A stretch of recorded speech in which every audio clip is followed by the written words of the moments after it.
A Rússia começou a primavera com grandes planos. Uma ofensiva massiva, o colapso do Donbass. O Kremlin transmitia que a Ucrânia desmoronaria diante do poder russo com a chegada da primavera. Mas, como muito do que sai da boca dos lacaios de Putin, a mensagem estava, digamos, um pouco equivocada. A ofensiva russa na primavera fracassou e o último ano trouxe algo assustador para Putin. A Ucrânia devastou 100 mil soldados russos. Uma nova tática brilhante está em ação e colocou o exército de Putin à beira da morte. Até mesmo os russos conseguem ver o fim se aproximando, mas a cabeça de Putin está tão enterrada na areia que ele não consegue perceber o que o campo de batalha está lhe dizendo. A Rússia está perdendo. Todo o ímpeto está com a Ucrânia.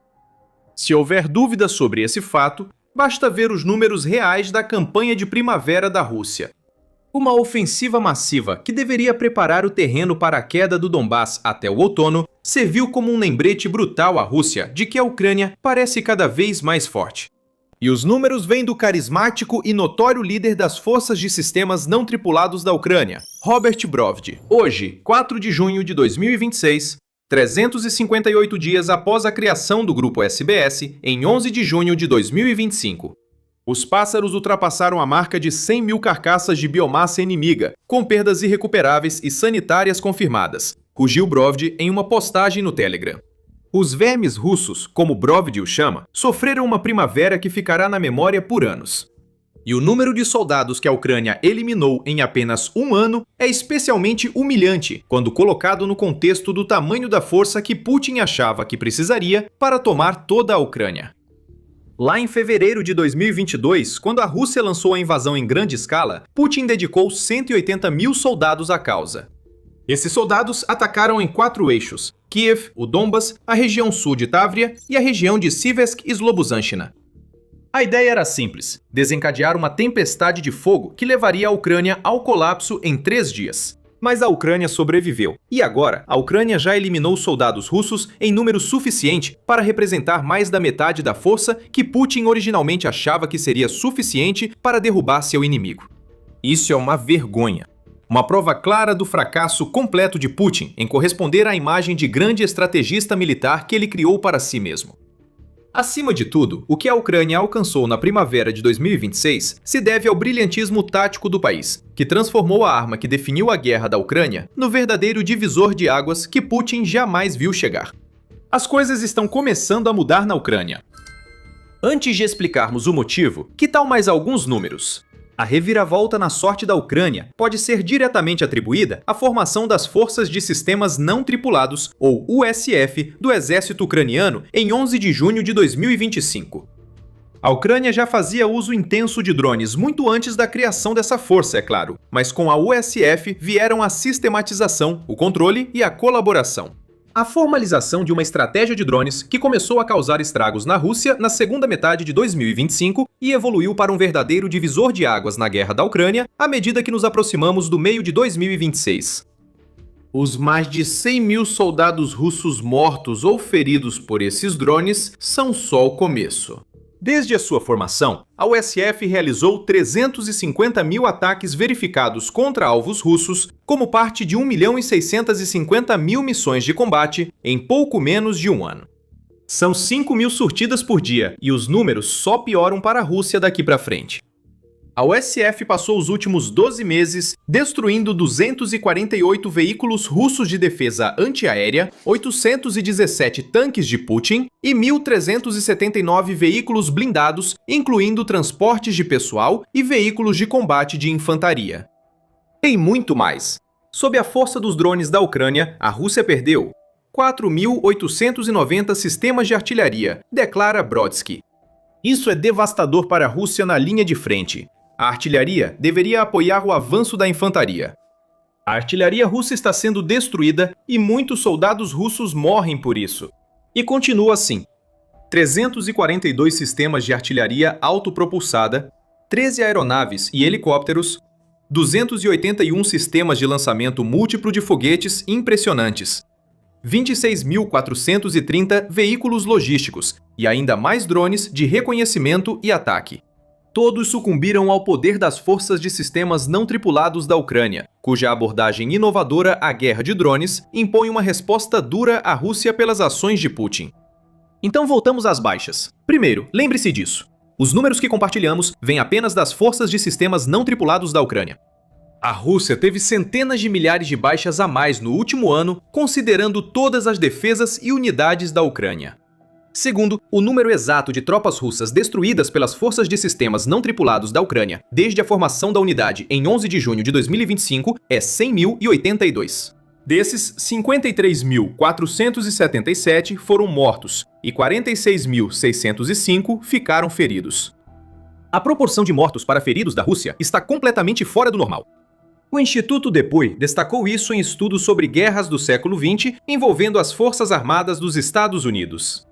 No geral, a proporção de mortos para feridos sempre favoreceu os feridos em relação aos mortos. Na Primeira Guerra Mundial, havia 3,83 feridos para cada morto. Na Segunda Guerra Mundial, havia 2,41 feridos por morto.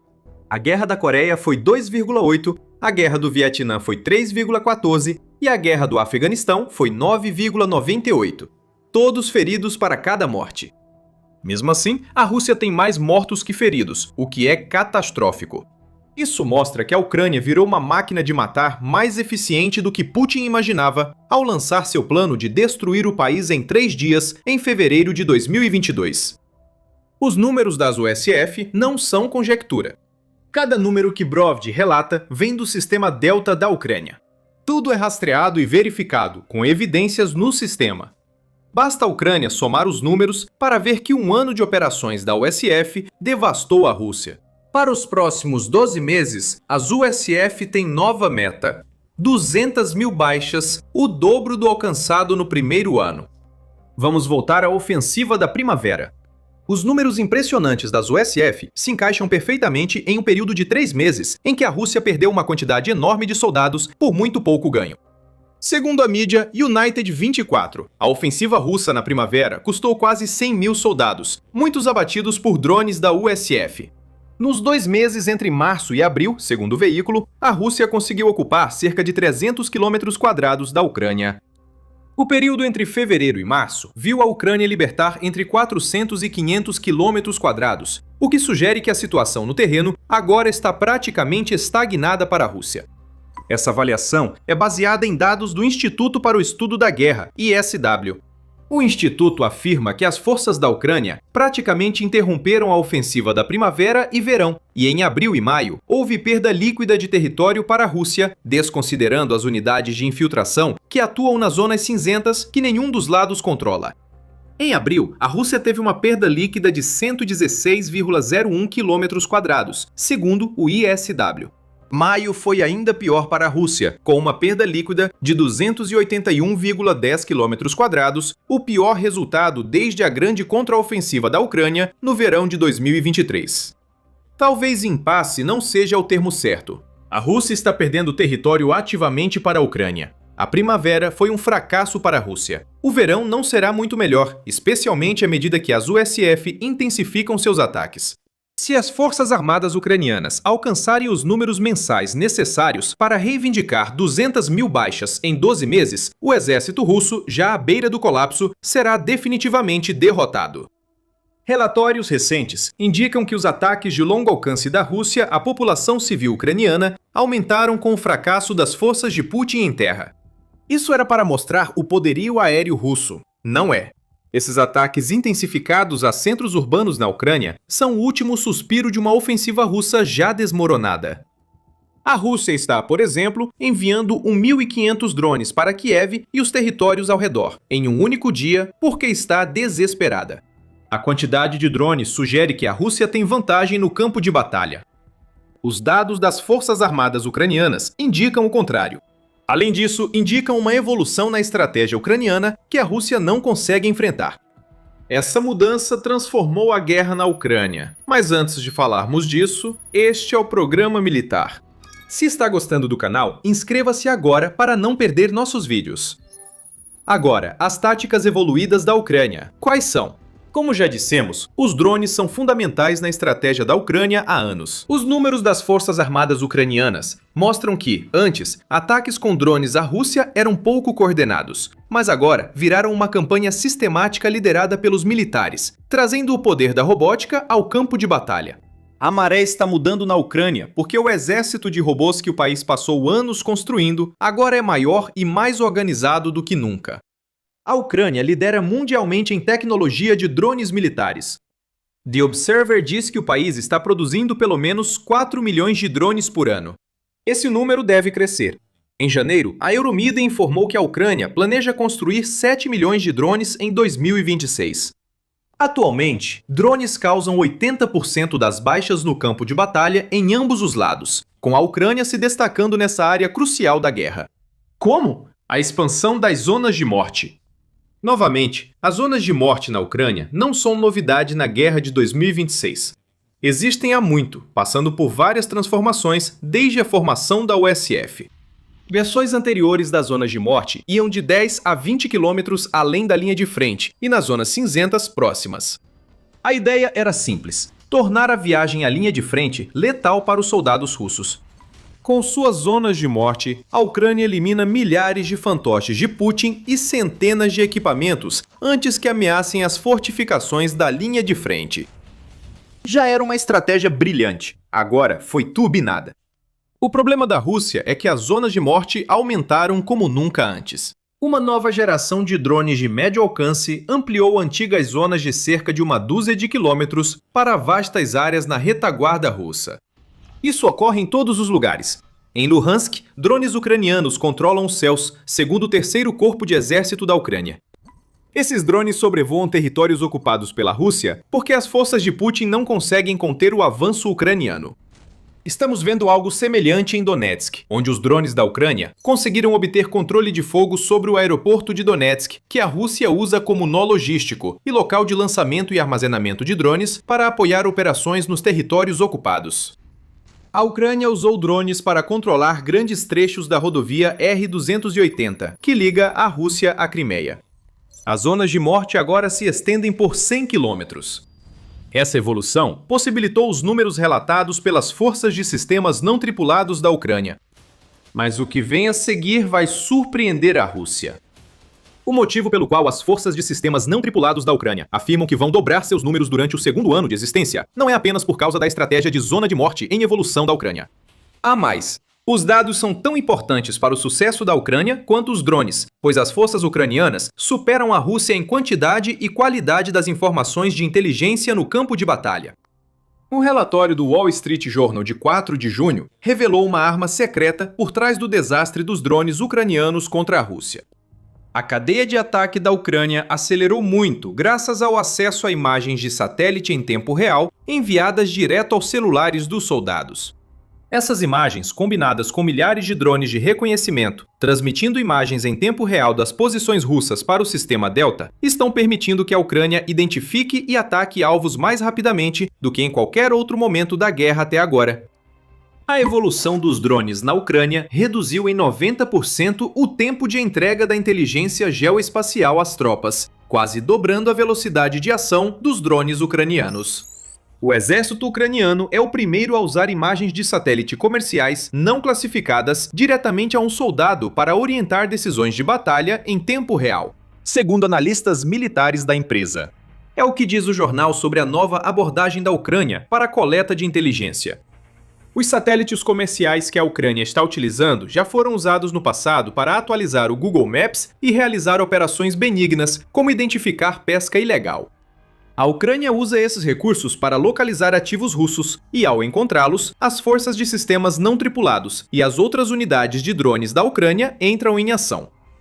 Isso não é uma mudança sutil no campo de batalha. É uma reescrita completa das regras da guerra com drones. É estranho dizer isso, já que a guerra na Ucrânia deu origem a um novo estilo de guerra robótica ainda não visto. Isso também é típico da Ucrânia. As mentes militares nunca descansam e o país se adapta sempre, aproveitando cada avanço para prejudicar a Rússia. Estamos vendo a expansão das zonas de morte e o uso de satélites comerciais para fornecer inteligência aos soldados. A Ucrânia se mantém 2 passos à frente da Rússia, e os números que a USF e as Forças Armadas ucranianas como um todo estão apresentando agora demonstram que a abordagem do país funciona. O que isso significa para Putin? O líder russo perde o controle da guerra na Ucrânia em um momento crucial. Não são só as tropas morrendo às dezenas de milhares e os equipamentos destruídos na retaguarda ocupada.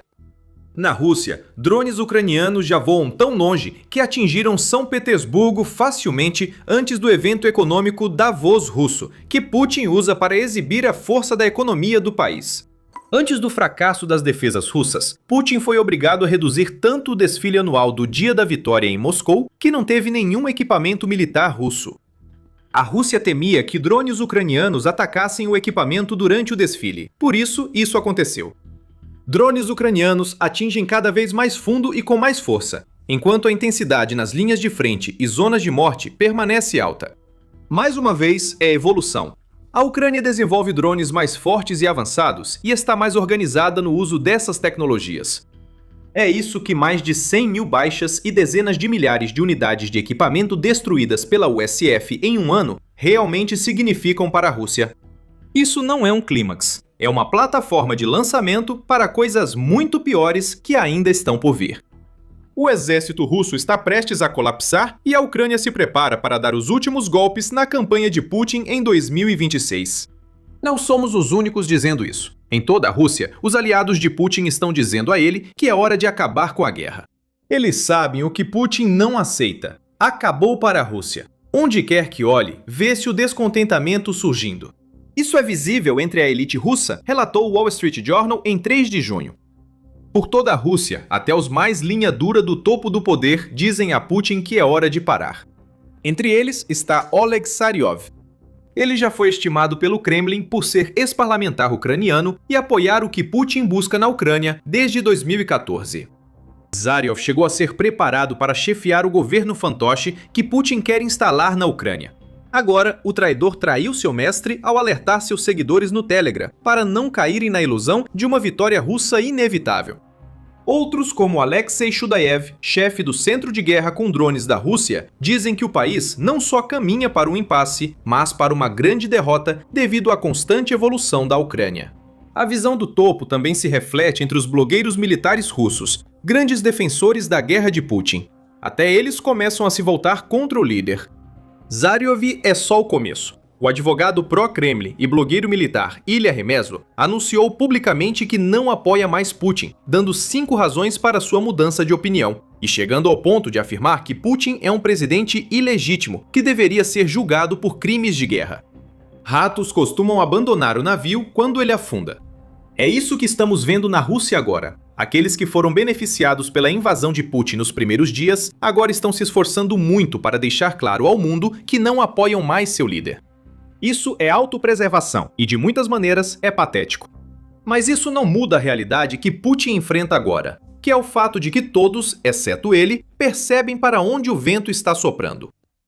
Mesmo o povo russo, exposto à intensa propaganda do Kremlin, diz a Putin que é hora de parar. Segundo a TVP World, uma pesquisa feita em fevereiro pelo Centro de Pesquisas Levada, uma entidade russa não governamental, revelou que só 24% dos entrevistados apoiam a continuidade da guerra. 67% dos entrevistados afirmaram que era o momento para a Rússia buscar negociações de paz. Tudo isso ocorreu em fevereiro. O sentimento anti-guerra na Rússia cresce à medida que mais drones atingem o país, e dados como os divulgados pela USF vêm à tona. Putin não vai acabar com a guerra. Ele rejeitou os recentes apelos de Zelensky por negociações de paz, dizendo que não faz sentido e insinuando que o presidente da Ucrânia não fala sério sobre querer paz. Isso é mentira. Putin quer dizer que sabe que a Rússia não tem mais opções. A influência acabou. Qualquer paz que venha de negociações não vai trazer o que Putin queria, o que significa que toda a sua invasão ficará marcada na história como um desperdício catastrófico de vidas russas. Putin não quer esse legado, por isso força a luta a continuar, mesmo com o estertor do exército russo ecoando pelo país. Putin não pode escapar do seu legado.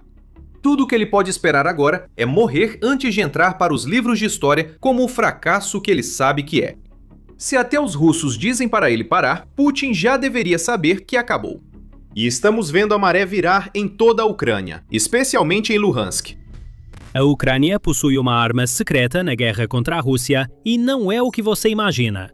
O termo arma secreta pode sugerir um novo míssil furtivo que as defesas aéreas russas não conseguem detectar, muito menos derrubar.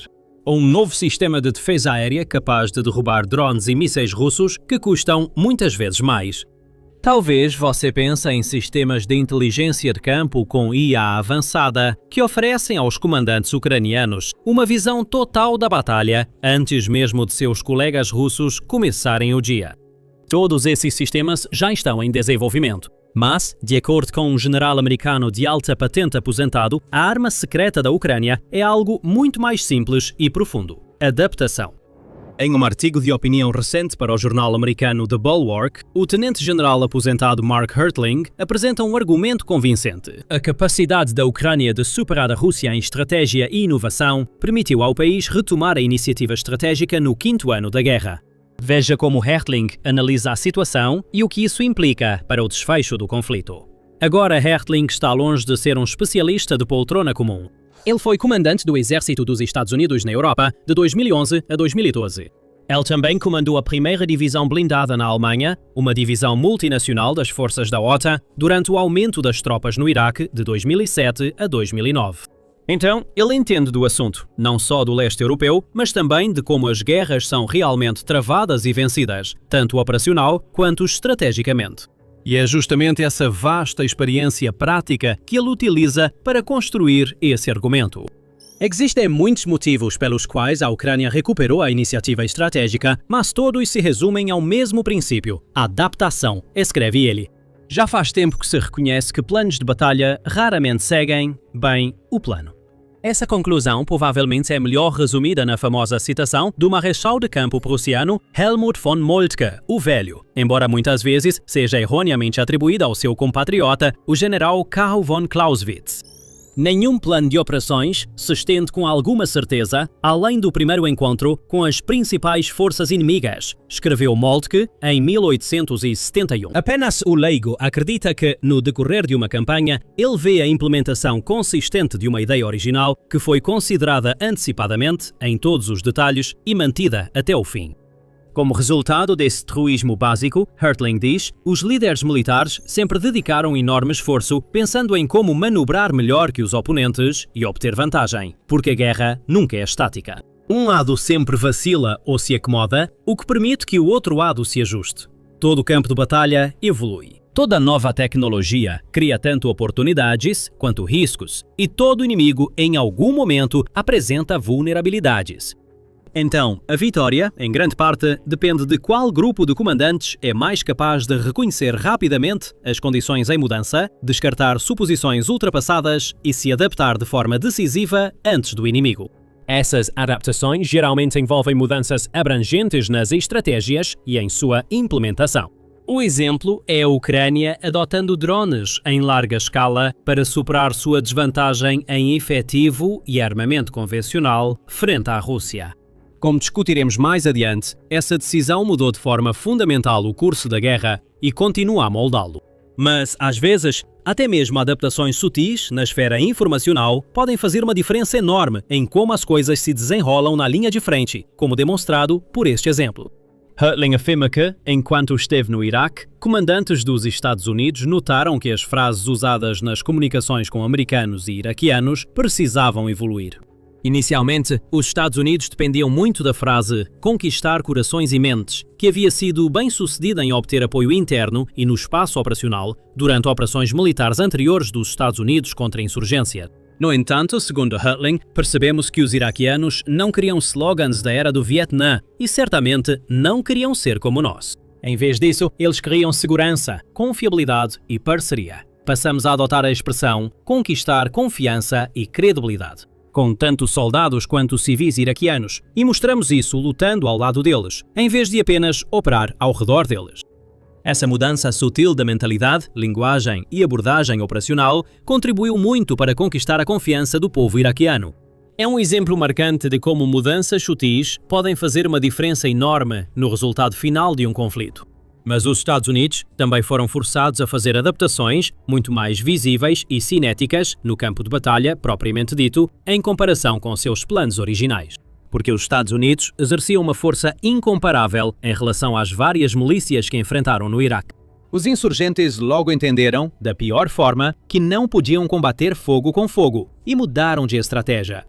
Eles adotaram táticas assimétricas para as quais os Estados Unidos não estavam prontos. Eles começaram a empregar ataques descentralizados, bombas à beira da estrada e operações de informação projetadas para minar o apoio público e o ímpeto operacional.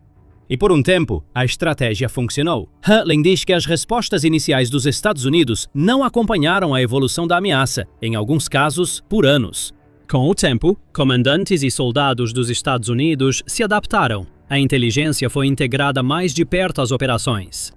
Tecnologias de combate a artefatos explosivos improvisados foram desenvolvidas e implementadas. Operações descentralizadas e guerra eletrônica foram implementadas e parcerias mais próximas com forças locais estabelecidas. No final, como Hertling coloca, o sucesso veio porque as forças americanas acabaram aprendendo mais rápido do que o inimigo. Mas nem sempre a força maior acaba prevalecendo. Com um pensamento mais estratégico e adaptação mais rápida, uma força menor e menos poderosa é capaz de superar forças maiores que demoram mais para se adaptar. É exatamente isso que Hertling diz estar acontecendo na Ucrânia.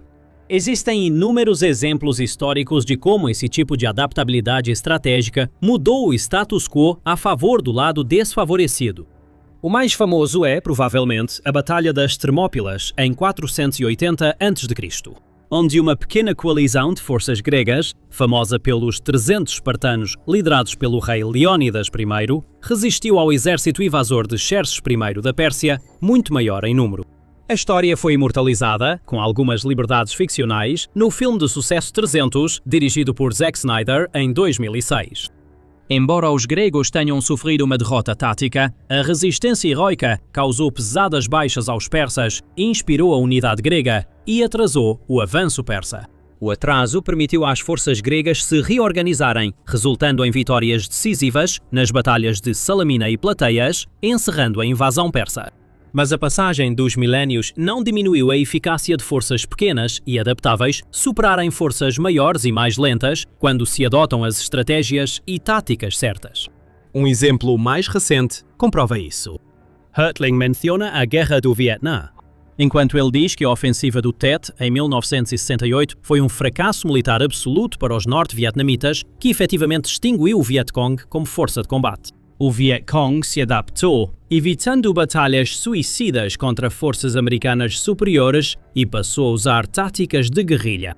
No final, essas táticas assimétricas iniciais fizeram com que a guerra se arrastasse por tempo demais e o custo se tornasse alto demais para a liderança dos Estados Unidos sustentar politicamente. Os Estados Unidos foram obrigados a se retirar.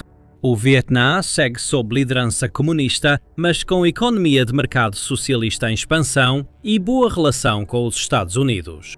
Muito mais próximo de casa, em termos da Ucrânia, Hertling também cita o exemplo da Finlândia durante a Guerra de Inverno de 1939 a 1940. Os finlandeses usaram táticas assimétricas como camuflagem de inverno, mobilidade sobre esquis e armas improvisadas, como coquetéis Molotov, contra o grande exército vermelho soviético. Hertling chama o resultado de empape, o que talvez seja um certo exagero. A guerra terminou com o Tratado de Paz de Moscou, no qual a Finlândia cedeu cerca de 11% do seu território para a União Soviética, incluindo a Carélia, parte do Saarland e ilhas no Golfo da Finlândia. Isso é tecnicamente uma derrota militar. Mas a Finlândia conseguiu infligir pesadas perdas aos soviéticos e, mais importante ainda, manteve sua independência. A unidade nacional se fortaleceu muito, a Finlândia ganhou prestígio internacional e a União Soviética foi expulsa da Liga das Nações por sua agressão. Assim, um empate é provavelmente uma descrição justa, e os paralelos com o conflito atual na Ucrânia são marcantes. Hertling aponta corretamente as falhas em julgar o estado da guerra, principalmente em termos de ganhos territoriais. Claro, a questão do território é importante. A Rússia ocupou cerca de 20% do território da Ucrânia e o objetivo final da Ucrânia é expulsar os russos de todo esse território e recuperá-lo. A guerra mudou muito, e na Ucrânia, avaliar o conflito só pelos quilómetros quadrados conquistados por cada lado ignora o que realmente ocorre no campo de batalha e nos bastidores. Para começar, vastas áreas das linhas de frente no leste da Ucrânia hoje não se pode afirmar com certeza que estejam sob o controle de um lado ou de outro. Na verdade, são grandes zonas cinzentas, onde qualquer controle que um dos lados tenha é, no máximo, frágil. Drones FPV onipresentes, com alcance de dezenas de quilómetros para ambos os lados, tornaram insustentáveis as manobras blindadas do passado. Com poucas exceções, nenhum dos lados faz ataques diretos com veículos blindados e tanques para conquistar novos territórios hoje. Na maioria das vezes, essas táticas simplesmente resultam em colunas de veículos queimados, que o outro lado pode exibir em vídeos. Agora, menos é mais. Ambos os lados tendem a avançar com pequenos grupos de infantaria cobertos por artilharia e drones. Uma vila, ou o que resta dela, frequentemente é controlada por poucos soldados de um dos lados. E o território, além das vilas controladas, ainda tem tropas do outro lado, mesmo que os mapas mostrem essas áreas sob controle de um exército. Essas táticas de pequenos grupos, aliadas à extensão das linhas de frente e à falta de efetivo em ambos os lados, permitem que poucos soldados de infantaria avancem e se entrincheirem atrás das posições inimigas. Com suprimentos regulares por drones, eles mantêm essas posições por meses, eliminando qualquer ideia de controle seguro da área pelo inimigo. O uso constante de drones impede linhas de frente definidas e trouxe a chamada retaguarda próxima diretamente para o campo de batalha. Já passou a época em que um exército avançava em colunas, criava posições avançadas e mantinha essas áreas com logística e depósitos seguros a dezenas de quilómetros na retaguarda. Hoje, com vigilância por satélite, drones e diversos mísseis e projéteis de precisão, a retaguarda próxima está longe de ser tão segura quanto antes. De facto, para ambos os lados, degradar a logística, interromper o comando e controle e destruir suprimentos na retaguarda próxima parece ter se tornado tão prioritário quanto atacar as forças de linha de frente em avanço. Hertling afirma que a Ucrânia se adaptou ao novo campo de batalha mais rápido e eficazmente que a Rússia. A estratégia de empregar drones, ataques de precisão, guerra eletrónica e ataques à infraestrutura industrial longe das linhas de frente, as sanções de longo alcance do presidente ucraniano Volodymyr Zelensky permitiu que a Ucrânia recuperasse a iniciativa na guerra. Como prova, ele aponta para avaliações recentes do Instituto para o Estudo da Guerra, ou ISW, que afirmam: as forças russas sofreram uma perda territorial líquida em todo o teatro de operações em abril de 2026, pela primeira vez desde a incursão de Kursk da Ucrânia em 2024. Lembre-se de se inscrever no canal caso ainda não tenha feito. No programa militar trazemos atualizações diárias dos principais desenvolvimentos e análises do que eles significam. Aperte o botão de se inscrever para não perder nada. Agora, dependendo de onde você obtém suas notícias, esse número do ISW é motivo de algum debate. A declaração do ISW de que a Ucrânia recuperou, em termos líquidos, 72 milhas quadradas de território em abril foi amplamente divulgada pela mídia ocidental e ucraniana, mas ainda falta confirmação independente, pelo menos por enquanto. O rastreador da guerra da Economist sugere que neste ano a Rússia sofreu pequenas, mas contínuas perdas territoriais pela primeira vez desde outubro de 2023, mas sem confirmar a escala. E é basicamente isso. Por sua vez, os russos estão apresentando um quadro bem diferente. O chefe do Estado-Maior russo, Valery Gerasimov, afirmou recentemente que as forças russas conquistaram mais de 2.590 km² de território, capturaram 80 assentamentos e libertaram o último assentamento restante no Oblast de Luhansk, durante 2026. Imagens geolocalizadas parecem corroborar pelo menos a última parte dessa declaração. Hertling descreve essa diferença massiva nas alegações como o aumento da distância entre as declarações do Kremlin e a realidade do campo de batalha. Mas quem sabe o que realmente está acontecendo? Como dissemos, afirmar que um território está sob controle total, antes que as linhas de frente avancem dezenas ou centenas de quilómetros dentro do território inimigo, é no mínimo desonesto. Na realidade, a maior parte é uma zona cinzenta, onde o controle nunca é totalmente seguro e as posições podem mudar de mãos, às vezes, várias vezes no mesmo dia. Hertling não vê dessa forma. Segundo ele, líderes militares de alta patente que exageram conquistas geralmente expõem fraquezas institucionais mais profundas. Em regimes autoritários, líderes civis e militares costumam adaptar relatórios para atender expectativas, não a realidade operacional. Com o tempo, essas ações distorcem a tomada de decisões militares e políticas, enfraquecem a adaptação e causam disfunção estratégica. Isso ocorre na Rússia desde antes da invasão e, aparentemente, continua até hoje. Provavelmente ele está certo, mas é um argumento perigoso. Embora a Rússia já tenha sido flagrada várias vezes fornecendo o que blogueiros militares russos chamam ironicamente de relatórios bonitos, a Ucrânia também não ficou imune a enfeitar seus próprios relatórios. Em abril de 2026, os comandantes da 14ª Brigada Mecanizada Independente e do 10º Corpo de Exército foram demitidos após uma investigação revelar que eles haviam ocultado falhas críticas no abastecimento. Soldados foram encontrados gravemente desnutridos devido à falta de comida e água e posições foram perdidas. O Estado-Maior afirmou que o comando anterior havia ocultado a real situação. Anteriormente, no final de 2025, os comandantes da 54ª Brigada Mecanizada e da 10ª Brigada de Assalto de Montanha foram demitidos por falsificarem relatórios sistematicamente. Eles mentiram sobre manter posições ao redor de Seversk, que as tropas já haviam abandonado, levando à captura da cidade pelas forças russas com resistência mínima.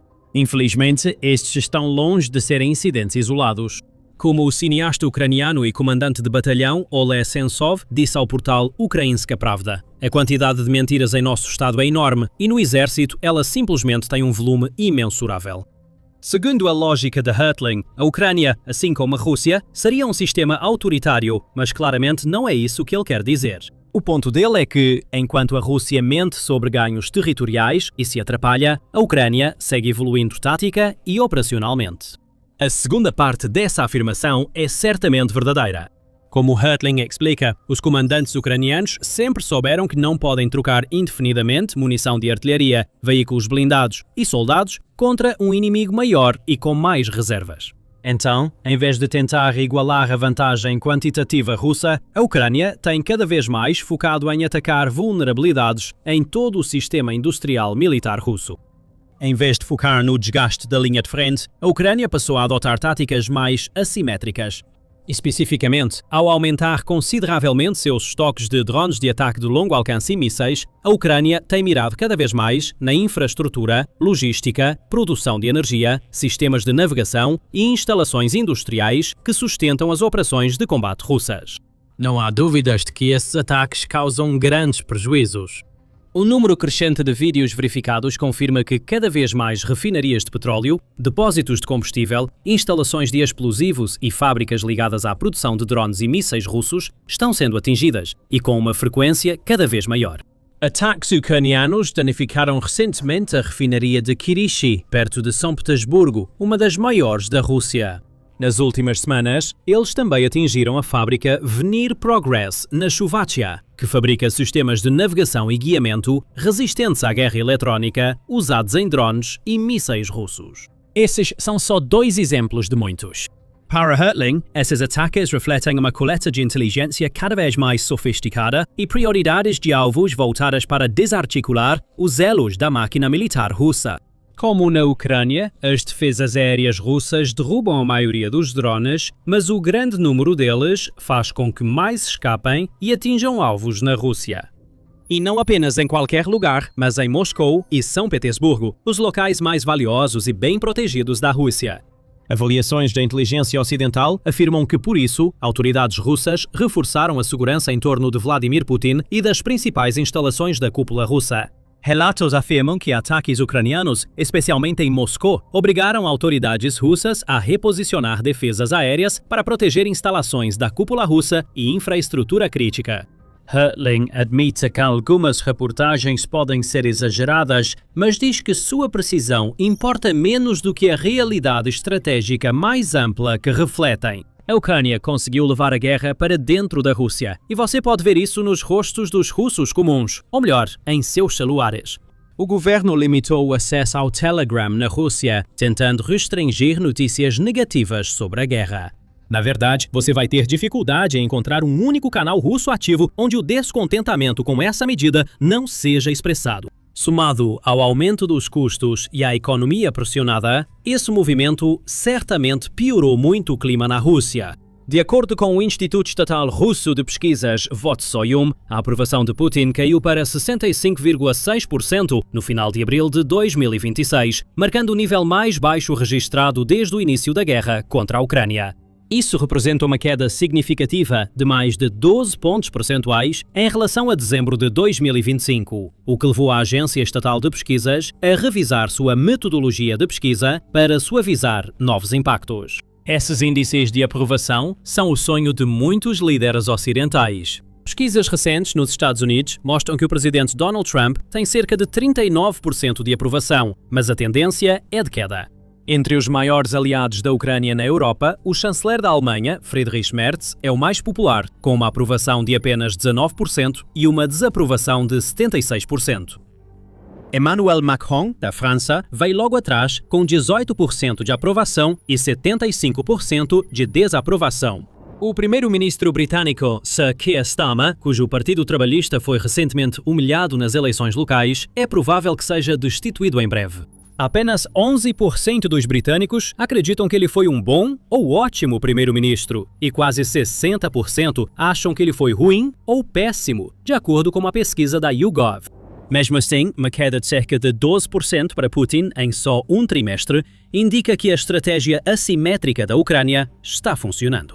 Agora, Hertling mostra de forma convincente como a Ucrânia usa sua adaptabilidade e vantagens assimétricas para retomar a iniciativa. Mas, diferente de outros comentaristas, ele não conclui que isso colocou a Ucrânia rumo à vitória ou que a guerra está perto do fim. Ele afirma que a Rússia continua perigosa e capaz de causar uma destruição enorme. Ele reconhece os sérios problemas de mão de obra da Ucrânia, sua total dependência de ajuda externa para funcionar como Estado e a grande desvantagem em uma guerra de atrito cada vez mais exaustiva. A Rússia está sofrendo grandes perdas, mas tem uma capacidade maior de suportá-las, simplesmente devido ao seu tamanho, economia e população muito maiores. Vale destacar que a avaliação oficial do Pentágono sobre a guerra não compartilha da opinião de Hertling de que a Ucrânia assumiu a iniciativa estratégica devido às suas táticas inovadoras e maior adaptabilidade. Em seu relatório de maio de 2026 ao Congresso sobre a Operation Atlantic Resolve, o inspetor-geral especial do Pentágono avalia que a Rússia, quase certamente, mantém um sistema de comando e controle mais eficaz do que a Ucrânia.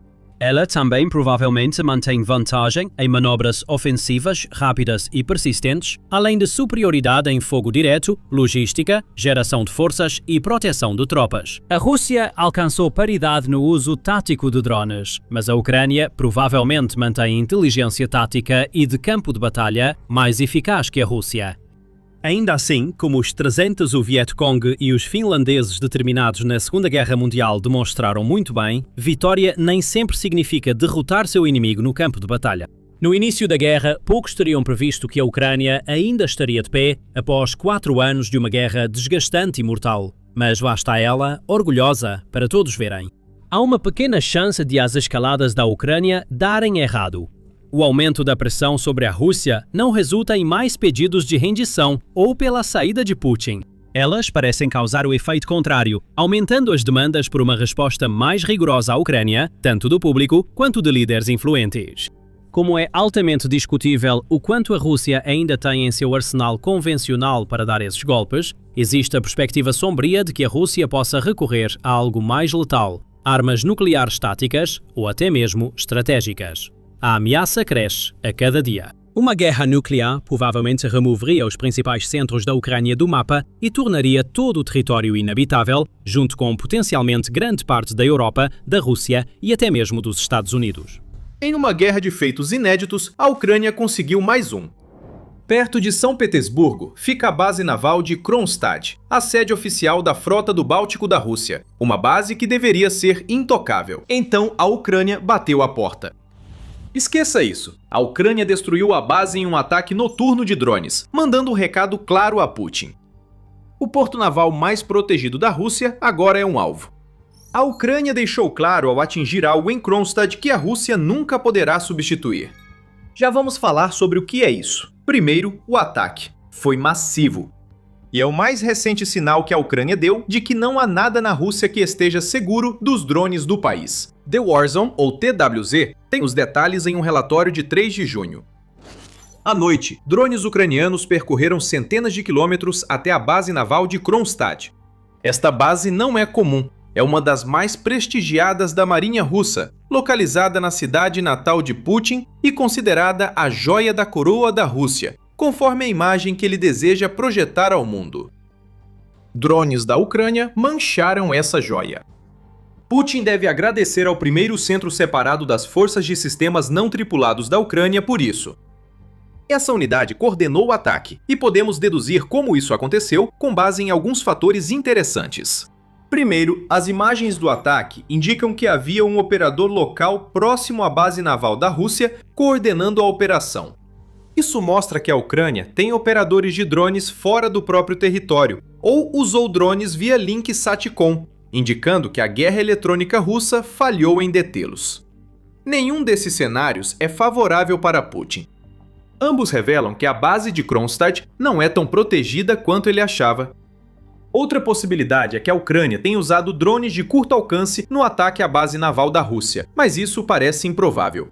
A Ucrânia precisaria enviar uma nave-mãe para liberar drones nas águas próximas à base. A Ucrânia tem essa capacidade. Já começaram a circular imagens da Ucrânia transformando uma aeronave leve esportiva Aeropract A-32 em uma aeronave de ataque transportadora de drones. Em 26 de maio, a Forbes informou que a Ucrânia adaptou drones navais para transportar drones FPV até o alvo antes do ataque. Os resultados são os mesmos, independentemente do método. O primeiro centro separado das forças de sistemas não tripulados da Ucrânia acabou de atingir uma base que deveria estar fora de alcance. Enquanto estavam lá, esses drones destruíram algo insubstituível para a Rússia. Alguns detalhes sobre a base naval de Kronstadt mostram por que é impressionante a Ucrânia ter atingido esse alvo. A United 24 Media ressalta que a base é um dos principais bastiões navais da Rússia e uma das 2 bases usadas pela Frota do Báltico para tentar controlar o Mar Báltico. A cerca de 20 quilômetros de São Petersburgo, a base deveria ser bem protegida. Ela dá à Rússia acesso direto ao Golfo da Finlândia, permitindo manter a ameaça contínua ao flanco leste da OTAN. A Rússia utiliza a base para corvetas, navios-patrulha, embarcações de apoio e conta com instalações de reparo e manutenção para manter a Frota do Báltico ativa. Tenha essas instalações em mente. Em breve, voltaremos ao assunto. Kronstadt talvez exerça seu principal papel para a Rússia como base guardiã. Toda ameaça naval, ao tentar chegar à Rússia pelo Mar Báltico, deve antes passar por essa base. Isso, mais do que qualquer outra coisa, é o motivo de ser tão importante para a Rússia. Se Kronstadt for desativada, as defesas russas enfraquecem. Putin não pode permitir isso. O líder autoritário da Rússia está desesperado para projetar poder, especialmente enquanto as ofensivas de primavera e verão da Rússia na Ucrânia fracassam. Se a Ucrânia ataca uma base que impediria a invasão báltica da Rússia, mostra ao mundo a vulnerabilidade russa. Nos últimos meses, a Ucrânia se especializou em expor Putin. Em 3 de junho, vimos que a base naval de Kronstadt não foi o único alvo em São Petersburgo atingido pelos drones ucranianos. Os ataques ucranianos no Báltico integram campanha maior em São Petersburgo, aparentemente feita para humilhar Putin. Em outro ponto da cidade, a Ucrânia atacou o terminal de petróleo de São Petersburgo, um dos maiores centros de exportação de petróleo da Rússia. Segundo a CNN, esse terminal é crucial para a logística russa e exportações de combustível, então sua perda trará grandes problemas aos lacaios de Putin na linha de frente. Os ataques em São Petersburgo visaram mais do que ativos navais e infraestrutura de petróleo da Rússia. O timing foi impecável. Os drones ucranianos chegaram no mesmo dia em que São Petersburgo iniciaria o Fórum Econômico Internacional, que dura vários dias. O evento anual, que já foi chamado de Davos russo, recebe milhares de participantes de todo o mundo e tradicionalmente conta com Putin como palestrante principal no final do evento. O dia 3 de junho deveria marcar São Petersburgo como símbolo do poder econômico russo. O dia foi marcado pela fumaça e discussões sobre drones da Ucrânia, ofuscando as tentativas de Putin de estreitar relações econômicas. O líder da Rússia ficou em uma situação embaraçosa. Ele deve aparecer no fórum, mas não pode evitar o constrangimento causado pela Ucrânia. O presidente da Ucrânia, Volodymyr Zelensky, confirmou que o país foi responsável pelos últimos ataques. Zelensky afirmou que houve resultados positivos nos ataques de longo alcance feitos por soldados do SSU, Forças de Sistemas Não Tripulados, Operações Especiais, Inteligência de Defesa e Guarda de Fronteira da Ucrânia após o ocorrido. Ele destacou o terminal de petróleo de São Petersburgo, enquanto o presidente da Ucrânia afirmou vagamente que alvos exclusivamente militares na base de Kronstadt também foram atingidos. Isso é um eufemismo. O que aconteceu em Kronstadt é o grande destaque dos ataques ucranianos em São Petersburgo. E isso se deve a algo específico incendiado pelos drones da Ucrânia. Isso é insubstituível para a Rússia e foi essencial no passado para garantir que os navios da Frota Sombra cruzassem o Báltico até seus destinos. Antes de revelar o alvo da Ucrânia em Kronstadt, temos um recado rápido. Você assiste ao programa militar, onde mostramos a história completa, não só as manchetes. Se você está gostando do que está assistindo, não se esqueça de se inscrever para nunca perder um dos nossos vídeos. No interior da base naval de Kronstadt havia um navio ancorado. A corveta russa Boyk passava por reparos na base antes de retornar ao Báltico, onde seguiria representando a ameaça desejada por Putin. Isso não vai mais acontecer. Embora o navio russo estivesse escondido em uma base considerada impenetrável, a Ucrânia o encontrou e seus drones o atingiram fortemente. Robert Brovdi, comandante das Forças de Sistemas Não Tripulados da Ucrânia, divulgou imagens mostrando que a Ucrânia atingiu exatamente o que pretendia atingir em Kronstadt em 3 de junho. As imagens, filmadas pela perspectiva dos drones, mostram, como explicou o TWZ, que 2 veículos aéreos não tripulados da Ucrânia atingiram diretamente o Boyk. Para atingir esses alvos, os drones ucranianos precisaram penetrar fundo na base de Kronstadt para chegar ao dique seco, presumivelmente superando as defesas aéreas russas no processo. Quando os drones atingem seus alvos, vemos explosões que mostram que a corveta da Rússia não voltará a navegar tão cedo. O segundo ataque parece ter causado todos os danos. Segundo a Euromiden Press, no ataque ucraniano no Báltico, o segundo drone atingiu o centro da corveta russa e causou um grande incêndio na ponte do Boyk. O incêndio não é a principal notícia. A Ucrânia atacou o mastro central do Boyk, onde ficam os eletrônicos mais caros e importantes do navio de guerra. A corveta da Rússia possui um radar de vigilância aérea F-2, que acabou de pegar fogo devido aos drones da Ucrânia. Ela conta com guerra eletrônica, navegação e um radar de mísseis guiados Monument A, todos guardados no local atingido pelos drones ucranianos. A Ucrânia pode não ter afundado o Boyk, mas praticamente inutilizou o navio para a frota do Báltico, já que sem esse equipamento ele está praticamente inoperante. Boyk perdeu a visão e também o equipamento que o ajudaria a evitar ataques assim. É um alvo fácil, um navio já avariado que foi totalmente retirado de operação por tempo indeterminado. Imagens de satélite do local mostram que a Rússia não consegue esconder os danos. Imagens mostram bombeiros tentando apagar incêndio no navio. A ponte e a torre estão enegrecidas pelo fogo e parecem parcialmente desabadas. A água usada para apagar o fogo também não será boa para os componentes eletrônicos do centro do Boyk, que sobreviveram ao incêndio causado pelos drones da Ucrânia. A Rússia enfrentará muitos reparos de corvetas. As chances são altas neste momento de que a Rússia talvez desista do Boyk de vez, especialmente se os danos causados pelos drones da Ucrânia se mostrarem mais extensos do que vimos até agora.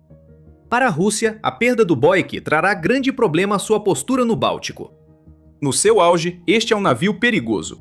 A embarcação é uma das mais modernas da Rússia, pois é uma das corvetas da classe Projeto 20.380 Estrela Gush, que a Rússia projetou para ser um coringa no mar. O Boyk pode lidar com ameaças de superfície, submarinas e aéreas, estando em serviço na frota do Báltico desde 2013. O motivo de ele estar na base naval de Kronstadt, em primeiro lugar, não tinha nada a ver com ter sido danificado em serviço. Boyk entrou na base em fevereiro para manutenção de rotina após mais de 10 anos no mar. O que deveria ser um conserto rápido acabou se tornando um pesadelo para a Rússia. A plataforma flutuante com canhões de 100 mm mísseis antinavio KGH-35 e sistema de defesa aérea Redut ficará em Kronstadt por mais tempo do que a Rússia esperava. Embora prejudique a frota do Báltico, o impacto é ainda maior nos navios da frota Sombra, que cruzam o Báltico transportando petróleo russo para outros países. Brovd diz que Boyk tinha uma história fascinante de viagens e aventuras pelas fronteiras da OTAN junto à frota Sombra.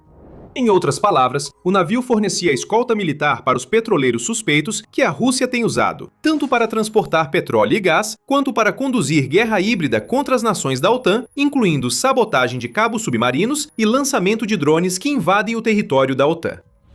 A perda do Boyk não é só ruim para a Rússia. Isso favorece a OTAN ao dificultar que a Rússia use a frota Sombra para burlar sanções.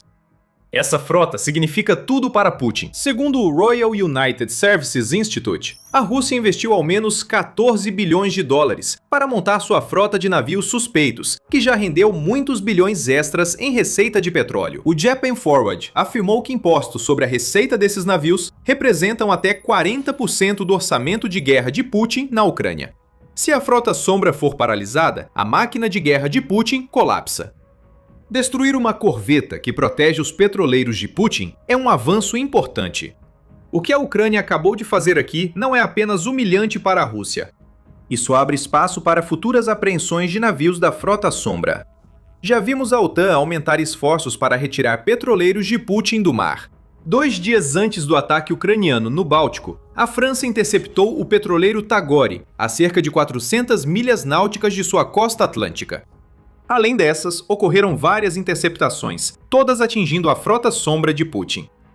Sem o Boyk para afastar interceptadores, podemos ver mais navios da frota Sombra sendo capturados.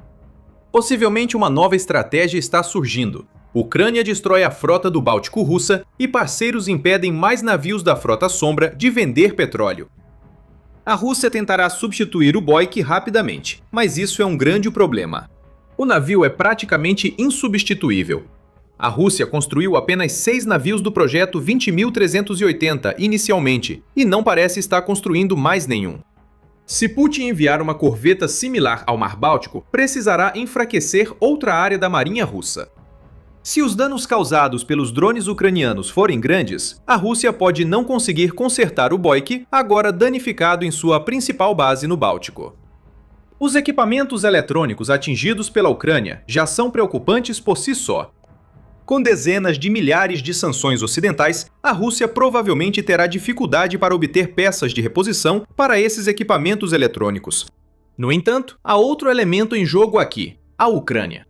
Especificamente, os construtores navais da Ucrânia. Embora seja uma das adições mais recentes à marinha russa, o projeto 20.380 não é um navio ultramoderno. A Euromedem Press revela que a embarcação tem motores ineficientes e propulsão ruim, indicando que a Rússia combinou tecnologia soviética com mais eletrônicos para criar corvetas que parecem mais modernas do que são.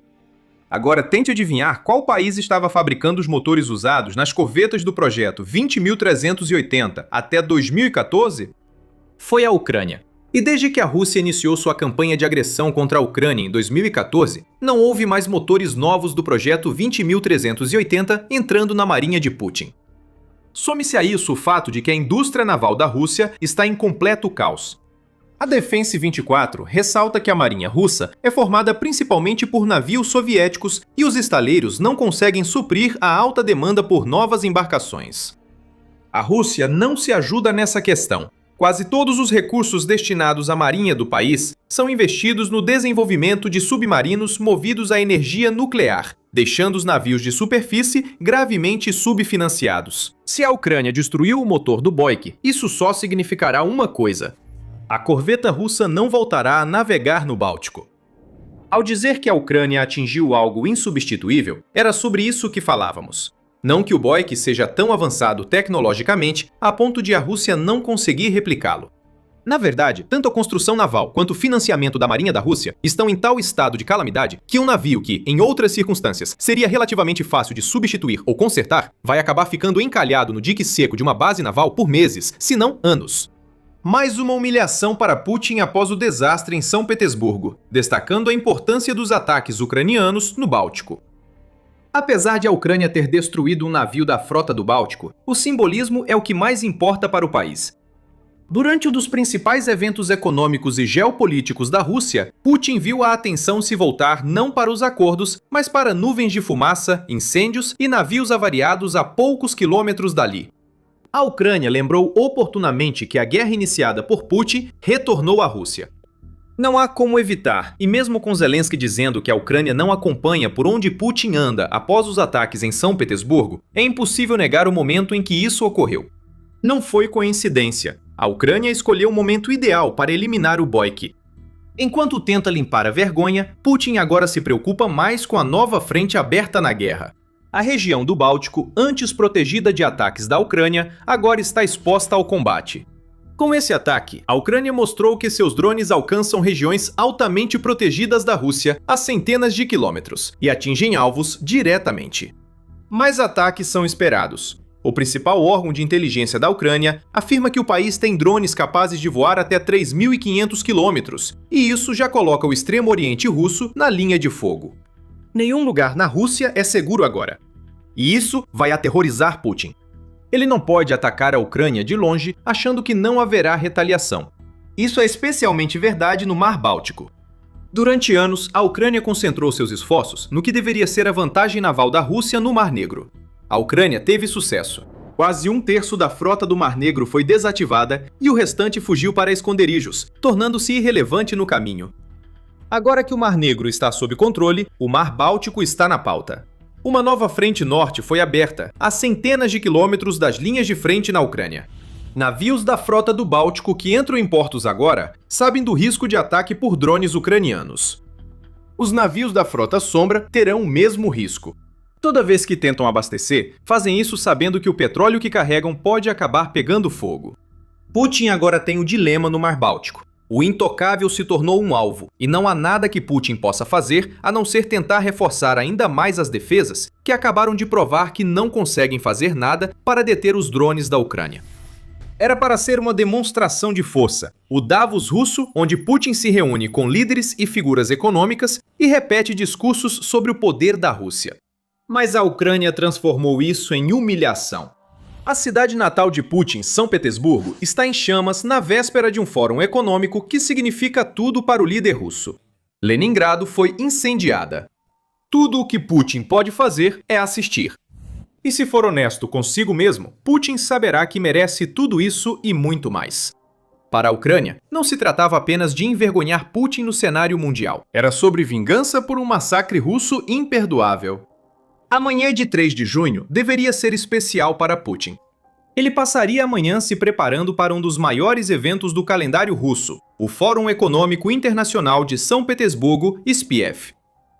Putin manteve o fórum ativo durante toda a invasão à Ucrânia, e a edição de 2026 será a quinta sob condições de guerra.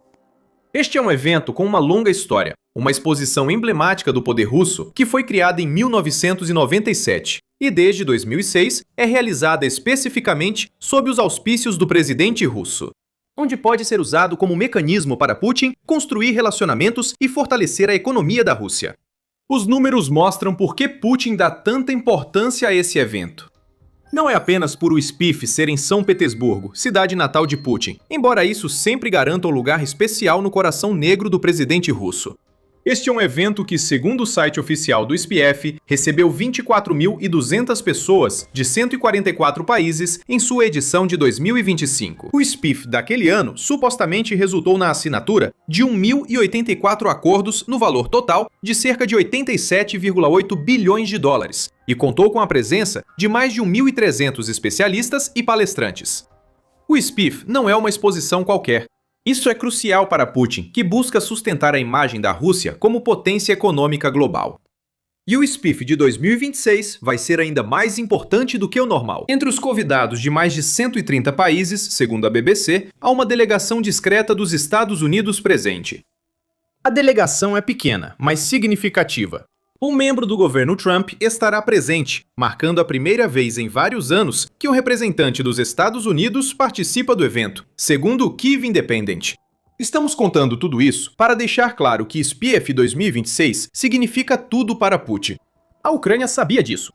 Na mesma manhã em que Putin se preparava para encontrar líderes empresariais e delegados globais, a Ucrânia atacou o centro de São Petersburgo. Na manhã de 3 de junho, moradores de São Petersburgo despertaram com fogo, fumaça e ataques de drones ucranianos. Putin não esperava que sua guerra virasse tema de discussão. Agora, mais de 20 mil participantes discutirão apenas essa guerra.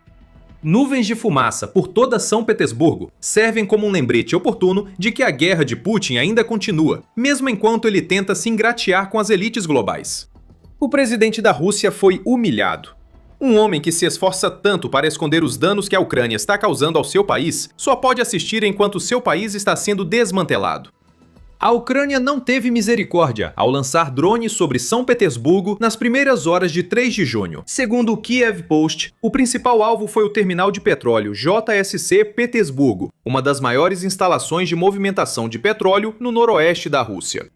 Análise de vídeos e relatos feita pela Astra confirmou que este foi o local da humilhação de Putin, e a Ucrânia não poderia ter escolhido o alvo melhor em um dia em que a Rússia buscava projetar força econômica e fechar negócios.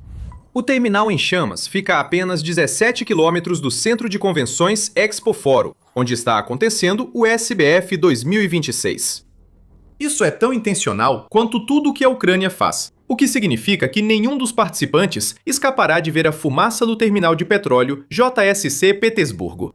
Putin não vai poder alegar que está tudo normal, como se nada tivesse acontecido. Aqueles que ele está tentando conquistar veem com seus próprios olhos o que a invasão de Putin está trazendo para a Rússia. Economicamente, o porto incendiado é vital para a Rússia. O Kiev Independente informa que ele tem uma movimentação de 12,5 milhões de toneladas por ano, sendo um dos maiores terminais russos de armazenamento e exportação de combustíveis.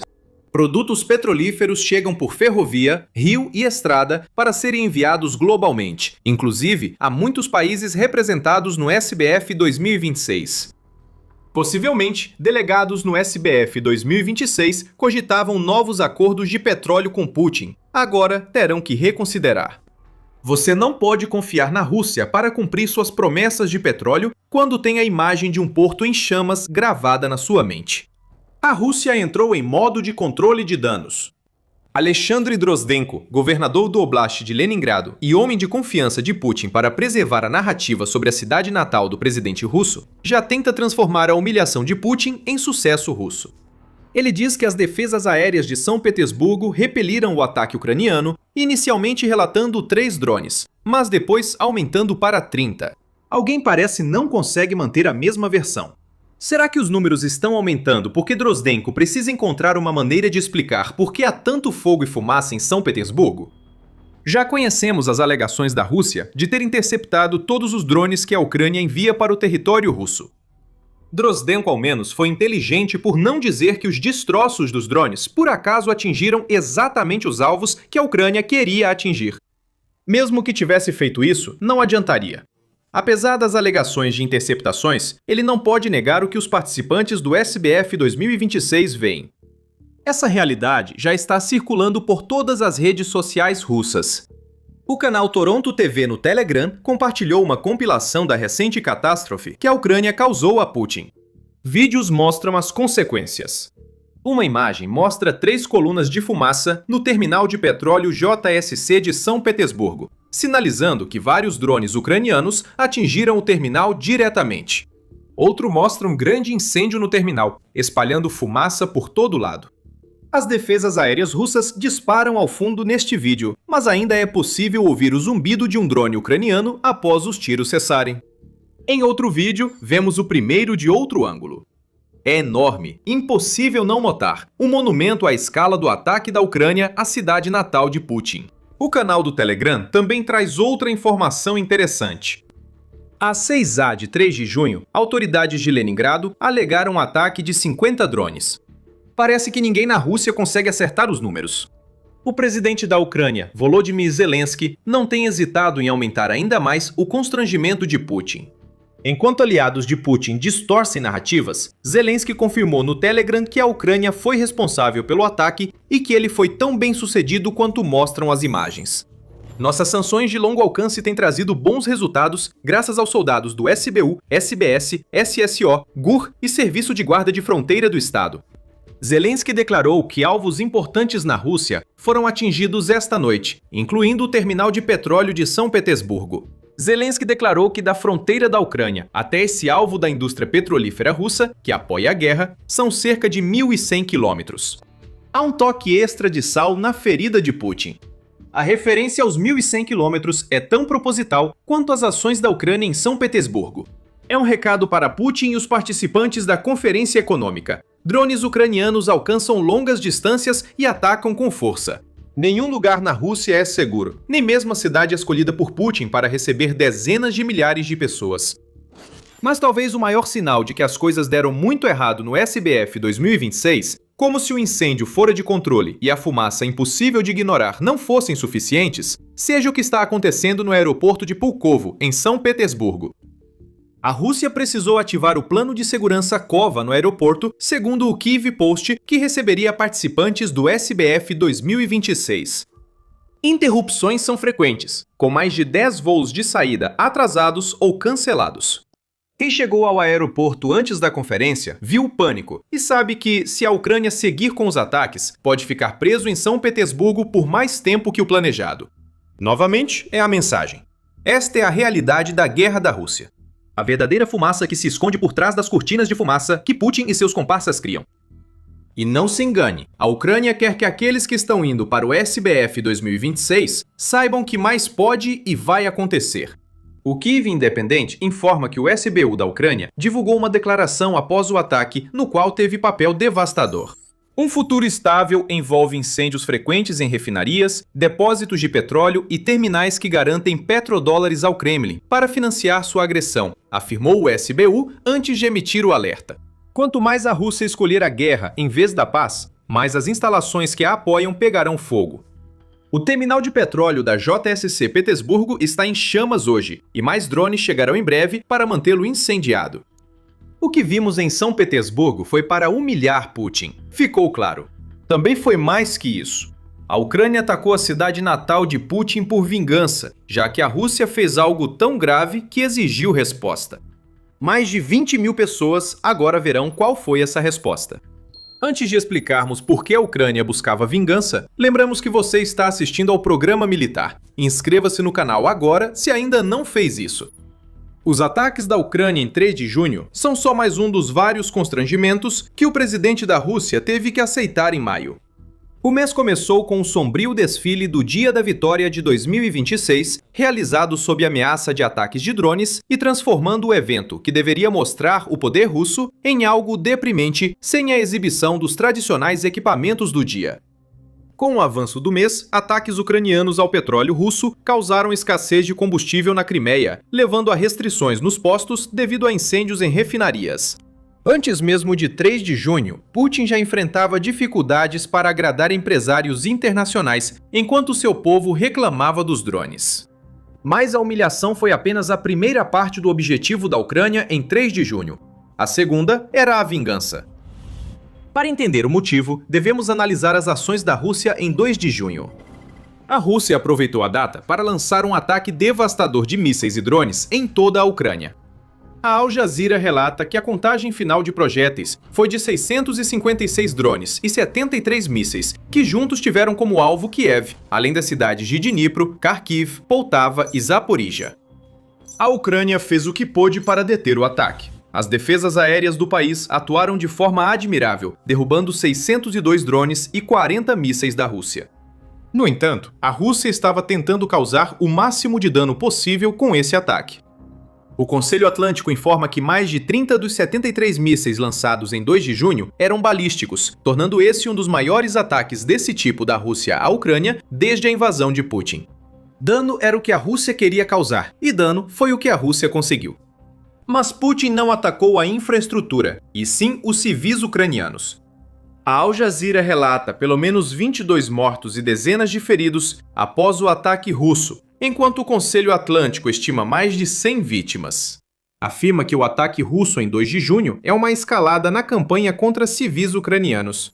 Isso já resultou em 15.850 mortes e 44.809 feridos até o final de abril, segundo o escritório do Alto Comissariado das Nações Unidas para os Direitos Humanos. Como o SBF, foi outra forma da Rússia projetar poder. O fórum, abalado pela resposta da Ucrânia, exibe a força econômica da Rússia, enquanto o ataque de 2 de junho foi planejado para aterrorizar, mostrando que a Rússia pode atingir cidades ucranianas com mísseis balísticos e matar civis. Como é comum na Rússia, a intenção não reflete a realidade. Putin quer parecer forte, mas o dia 2 de junho só revela seu desespero.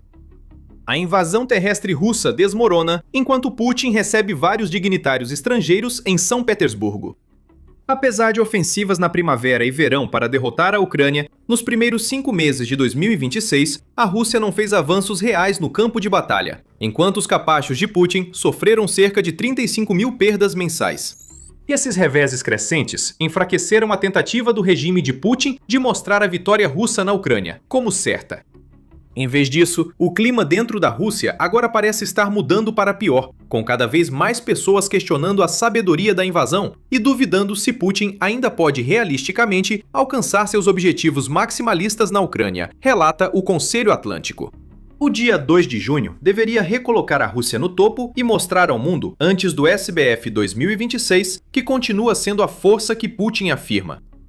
Putin apenas deu à Ucrânia mais razões para atacar sua cidade natal. Cada civil morto por mísseis e drones russos dá à Ucrânia mais motivação para fazer Putin sofrer. A humilhação da Rússia por não conseguir evitar um ataque à infraestrutura crítica de uma de suas cidades mais valiosas já é suficientemente ruim. Como John Forma, ex-adido de defesa do Reino Unido em Moscou e Kiev, disse ao Kiev Independente: em vez de mostrar uma vitória inevitável e força, ocorre o oposto, o que não passará despercebido pelos participantes. Talvez mais importante que a mensagem para quem participa do SBF 2026 seja o resultado. Mais petróleo russo queima em terminal de exportação. Isso significa que menos petróleo é vendido, o que resulta em menores receitas de petróleo para o Kremlin tributar. Isso é realmente sobre enfraquecer a Rússia na linha de frente. Cortar a artéria econômica que passa por São Petersburgo faz parte disso. E o momento simplesmente coincidiu para que a Ucrânia aplicasse uma dose dupla de vingança e humilhação, que Putin não pode fazer nada além de engolir. Quem acompanhou como a Ucrânia faz ataques de longo alcance contra a Rússia pode se perguntar: e os outros ataques? Se essa pergunta passou pela sua cabeça, você é muito perspicaz. Apesar da destruição de um terminal de petróleo em São Petersburgo ter sido impressionante, a Ucrânia já mostrou repetidas vezes que não foca em um só alvo ao enviar drones de longo alcance para a Rússia. O terminal de petróleo JSC Petersburgo foi só um dos vários locais atingidos em 2 e 3 de junho. Segundo o Pravda, drones ucranianos atingiram o Oblast de Tambov, na Rússia, a quase 600 quilômetros da linha de frente. Os drones atingiram em cheio uma fábrica em Michurinsk, supostamente responsável por fabricar equipamentos para aeronaves russas e sistemas de controle de mísseis. Especificamente, a fábrica produz sensores MP-95, que são usados nos mísseis de cruzeiro KKH-101 da Rússia, além de giromotores, que são necessários para sensores usados no míssil KKH-59. Vemos novamente o propósito. A Rússia usou mísseis e aviões para matar civis em 2 de junho. A resposta da Ucrânia foi eliminar uma das fábricas responsáveis por fabricar o equipamento que esses tipos de armas precisam para tornar esses ataques possíveis. Além desse ataque, Pravda informa que autoridades russas disseram que defesas aéreas derrubaram mais de 20 drones ucranianos na região de Moscou desde a noite de 2 de junho. Outra mensagem para Putin: embora os maiores danos tenham ocorrido em sua cidade natal, a Ucrânia também quer que Putin se lembre de que pode usar seus drones para alcançar o próprio centro do poder presidencial. Agora, a joia da coroa da Rússia está em chamas. E enquanto Putin tenta fazer seu tradicional discurso principal, ele saberá que o Davos russo é um fracasso. As chamas e a fumaça já são visíveis. Participantes da conferência sabem que qualquer demonstração de força de Putin é falsa. Uma cidade a mais de 1.000 quilômetros da Ucrânia foi atingida. Isso mostra que nada na Rússia é seguro, e o mundo todo sabe disso. Sinceramente, bolas de fogo destruindo grandes cidades russas não são novidade para Putin. O que vimos em São Petersburgo é um dos vários exemplos da campanha de longo alcance cada vez mais intensa que a Ucrânia trava contra a Rússia em 2026. Semanas antes, a Ucrânia fez algo parecido. Após um ataque brutal a Kiev, que deixou 24 mortos, a Ucrânia atingiu bem dentro de Moscou. O Guinness vai ter que criar um novo livro. Por quê? A Ucrânia continua realizando o impossível, quebrando recordes para todos os lados enquanto a Rússia desmorona. Veículos são destruídos mais rápido do que Putin imagina. Refinarias pegam fogo em toda a Rússia, enquanto a Ucrânia desencadeia um número recorde de ataques. Recordes seguem prontos para serem quebrados enquanto a Ucrânia se fortalece. A Rússia detesta isso, mas não pode fazer nada. Comecemos pelo recorde de logística, pois é importante e impactará muito os planos de Putin para a ofensiva de primavera e verão. Em um relatório de 31 de maio, a Euromaidan Press afirma que a Ucrânia estabeleceu um recorde diário de todos os tempos para o número de veículos russos destruídos. Esse recorde foi estabelecido em 29 de maio e totaliza 483 veículos russos. O Estado-Maior-Geral da Ucrânia detalhou em postagem no Facebook que esses veículos, como carros, caminhões e transportadores de combustível, costumam operar atrás das linhas de frente para manter a logística russa. E para piorar ainda mais esse grande prejuízo, a Ucrânia também destruiu 2 tanques russos e 7 de seus veículos blindados de combate. Pode-se dizer que, tecnicamente, o recorde é de 492 veículos destruídos. A Ucrânia ficará satisfeita com 483. Há mais sobre esse recorde. A Ucrânia já o quebrou várias vezes em 2026, mostrando sua eficácia em realizar ataques de médio alcance contra a Rússia. No aspecto mensal, agora vemos como a campanha da Ucrânia se expandiu. Em um relatório de 1º de abril, a United 24 Media observou que a Ucrânia destruiu 3.545 veículos militares da Rússia em 31 dias. Naquele mês, a Ucrânia também registrou seu recorde de 210 veículos destruídos em um dia, em 27 de março. Avançando para maio, vemos que os números mais do que dobraram. O número diário que compartilhamos é 2,3 vezes maior que o recorde de 27 de março, um feito notável para a Ucrânia. Porém, enquanto o vídeo era produzido, surgiu uma notícia de última hora. Se você achou ruim o dia 29 de maio para a Rússia, a Ucrânia repetiu e encerrou maio com estilo. Em 31 de maio, o Estado-Maior das Forças Armadas da Ucrânia divulgou novos números diários de baixas. Putin já estaria sentindo o golpe depois de ver que a Rússia havia perdido mais 1.560 de seus soldados naquele dia. Mas se verificarmos rapidamente os números de veículos motorizados e caminhões-tanque, vemos algo notável. 524 perdidos em um único dia. A Ucrânia quebrou em 2 dias o recorde anterior de 29 de maio, com 41 veículos a mais. Isso mostra que as perdas recordes de veículos da Rússia em 29 de maio não foram isoladas. Elas seguem um padrão proposital da Ucrânia, sobre o qual você saberá em breve. Em maio, a Ucrânia quebrou seu recorde diário de destruição de veículos. Ela quebrou seu recorde mensal de destruição de veículos russos. O analista militar Alexander Kovalenko diz que a Ucrânia destruiu 7.704 veículos em maio, com o total provavelmente ultrapassando 8.000 até o final do mês. Mesmo se considerarmos que 7.704 será o número final, isso é 2,17 vezes maior do que vimos em março. E isso também contribui significativamente para o total acumulado de perdas de veículos da Rússia, que chega a 100.713 desde que Putin lançou sua invasão em fevereiro de 2022. Essa é uma aceleração tão rápida que deixaria Usain Bolt orgulhoso. Como a Ucrânia vem batendo recordes de destruição de veículos em todos os lugares desde março, é quase como se houvesse algum tipo de campanha incentivando os operadores de drones ucranianos a atacar veículos russos na retaguarda próxima. Estamos sendo irônicos. Existe absolutamente uma campanha, e ela até tem um nome: Programa de Bloqueio Logístico. Em 27 de maio, o ministro da Defesa da Ucrânia, Mikhailo Fedorov, anunciou o lançamento oficial do Programa de Bloqueio Logístico. Os detalhes explicam por que a Ucrânia agora bate recordes destruindo veículos russos. Mikhailo Fedorov criou o programa para enviar mais recursos às unidades que atacam a logística russa atrás das linhas de frente. Na primeira fase, o programa destina 113 milhões de dólares às brigadas que destruírem depósitos russos, rotas de comando, linhas de suprimento e ativos logísticos como veículos. As transferências de dinheiro já tinham sido feitas quando Mikhailo Fedorov anunciou o programa. 2 dias depois, um novo recorde foi estabelecido. Coincidência? Achamos que não. Na segunda fase, o Ministério da Defesa da Ucrânia quer criar um sistema centralizado de licitações para adquirir sistemas de ataque de médio alcance que permitam quebrar recordes desse tipo. Essas licitações devem gerar resultados até o verão, baseando-se no fato de que a Ucrânia já quadruplicou a destruição da logística e infraestrutura militar russas na retaguarda nos últimos meses. Este é um dos desenvolvimentos operacionais mais significativos das últimas semanas. É a formalização do objetivo da Ucrânia: ataques em larga escala, mais ambição e destruição total da logística russa em nível inimaginável para Putin.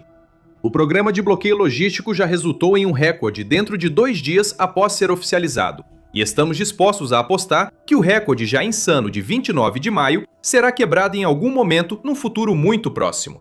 Atualmente, observamos diversos impactos no terreno, especialmente o direto.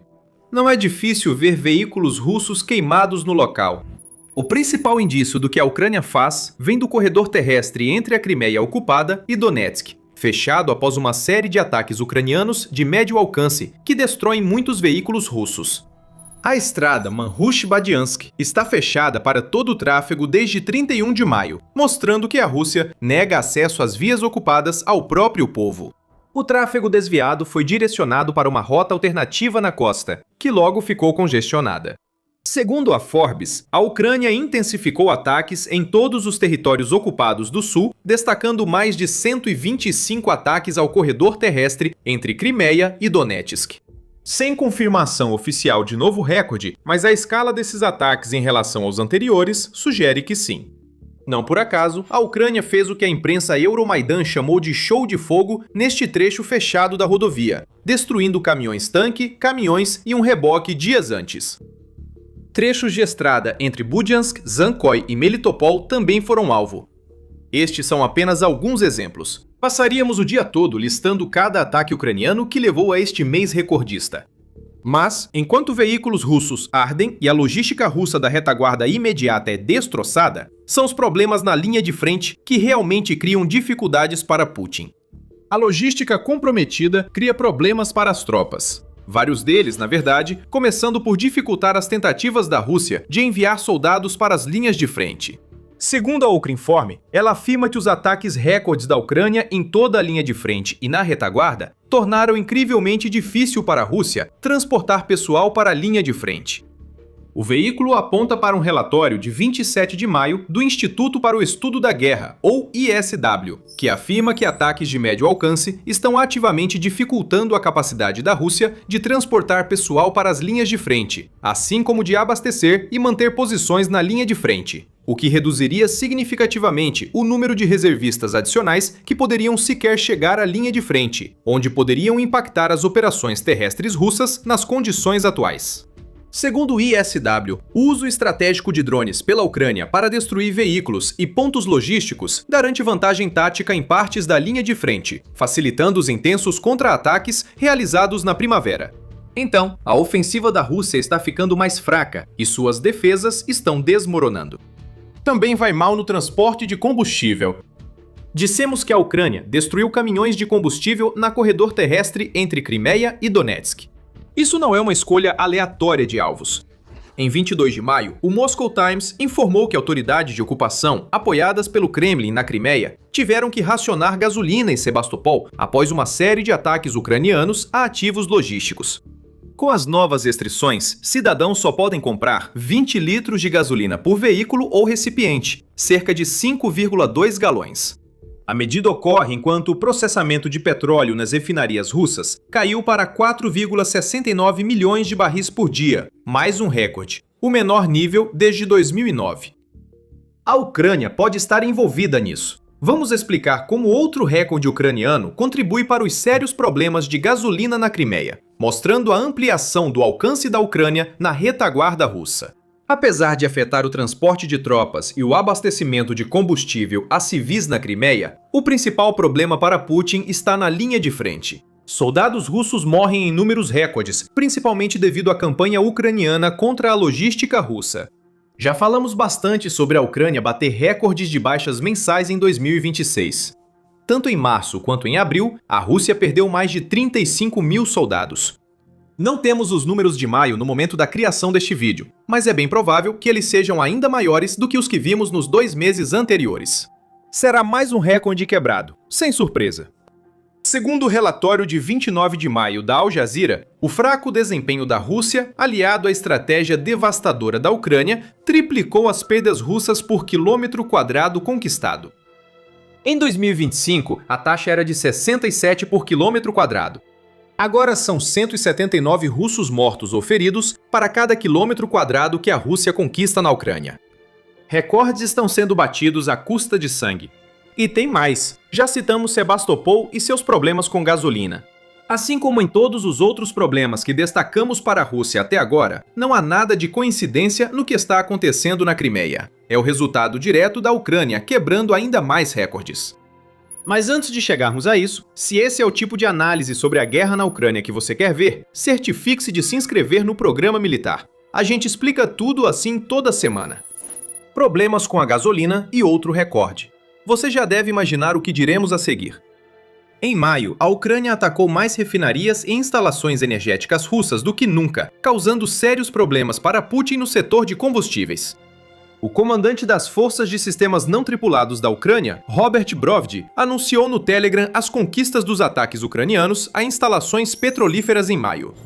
Em maio, o pássaro ucraniano amante da liberdade aplicou um sonoro 18+ à indústria de refino de petróleo dos ocupantes, segundo Brovdi em tom teatral. A tradução aqui é que a Ucrânia atingiu pelo menos 18 refinarias e instalações de processamento de energia da Rússia em maio, com várias dessas instalações sendo visitadas pelas sanções voadoras da Ucrânia várias vezes.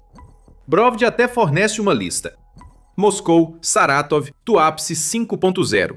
Volgogrado, Yaroslavl, Novorossiysk, Grozovaya, Sizran, Kostovo, Ryazan, Taman, Pan, Kirishi, Samara, Yaroslavl, LVDS, Primorsk, Taganrog, Astrakhan e Orenburg.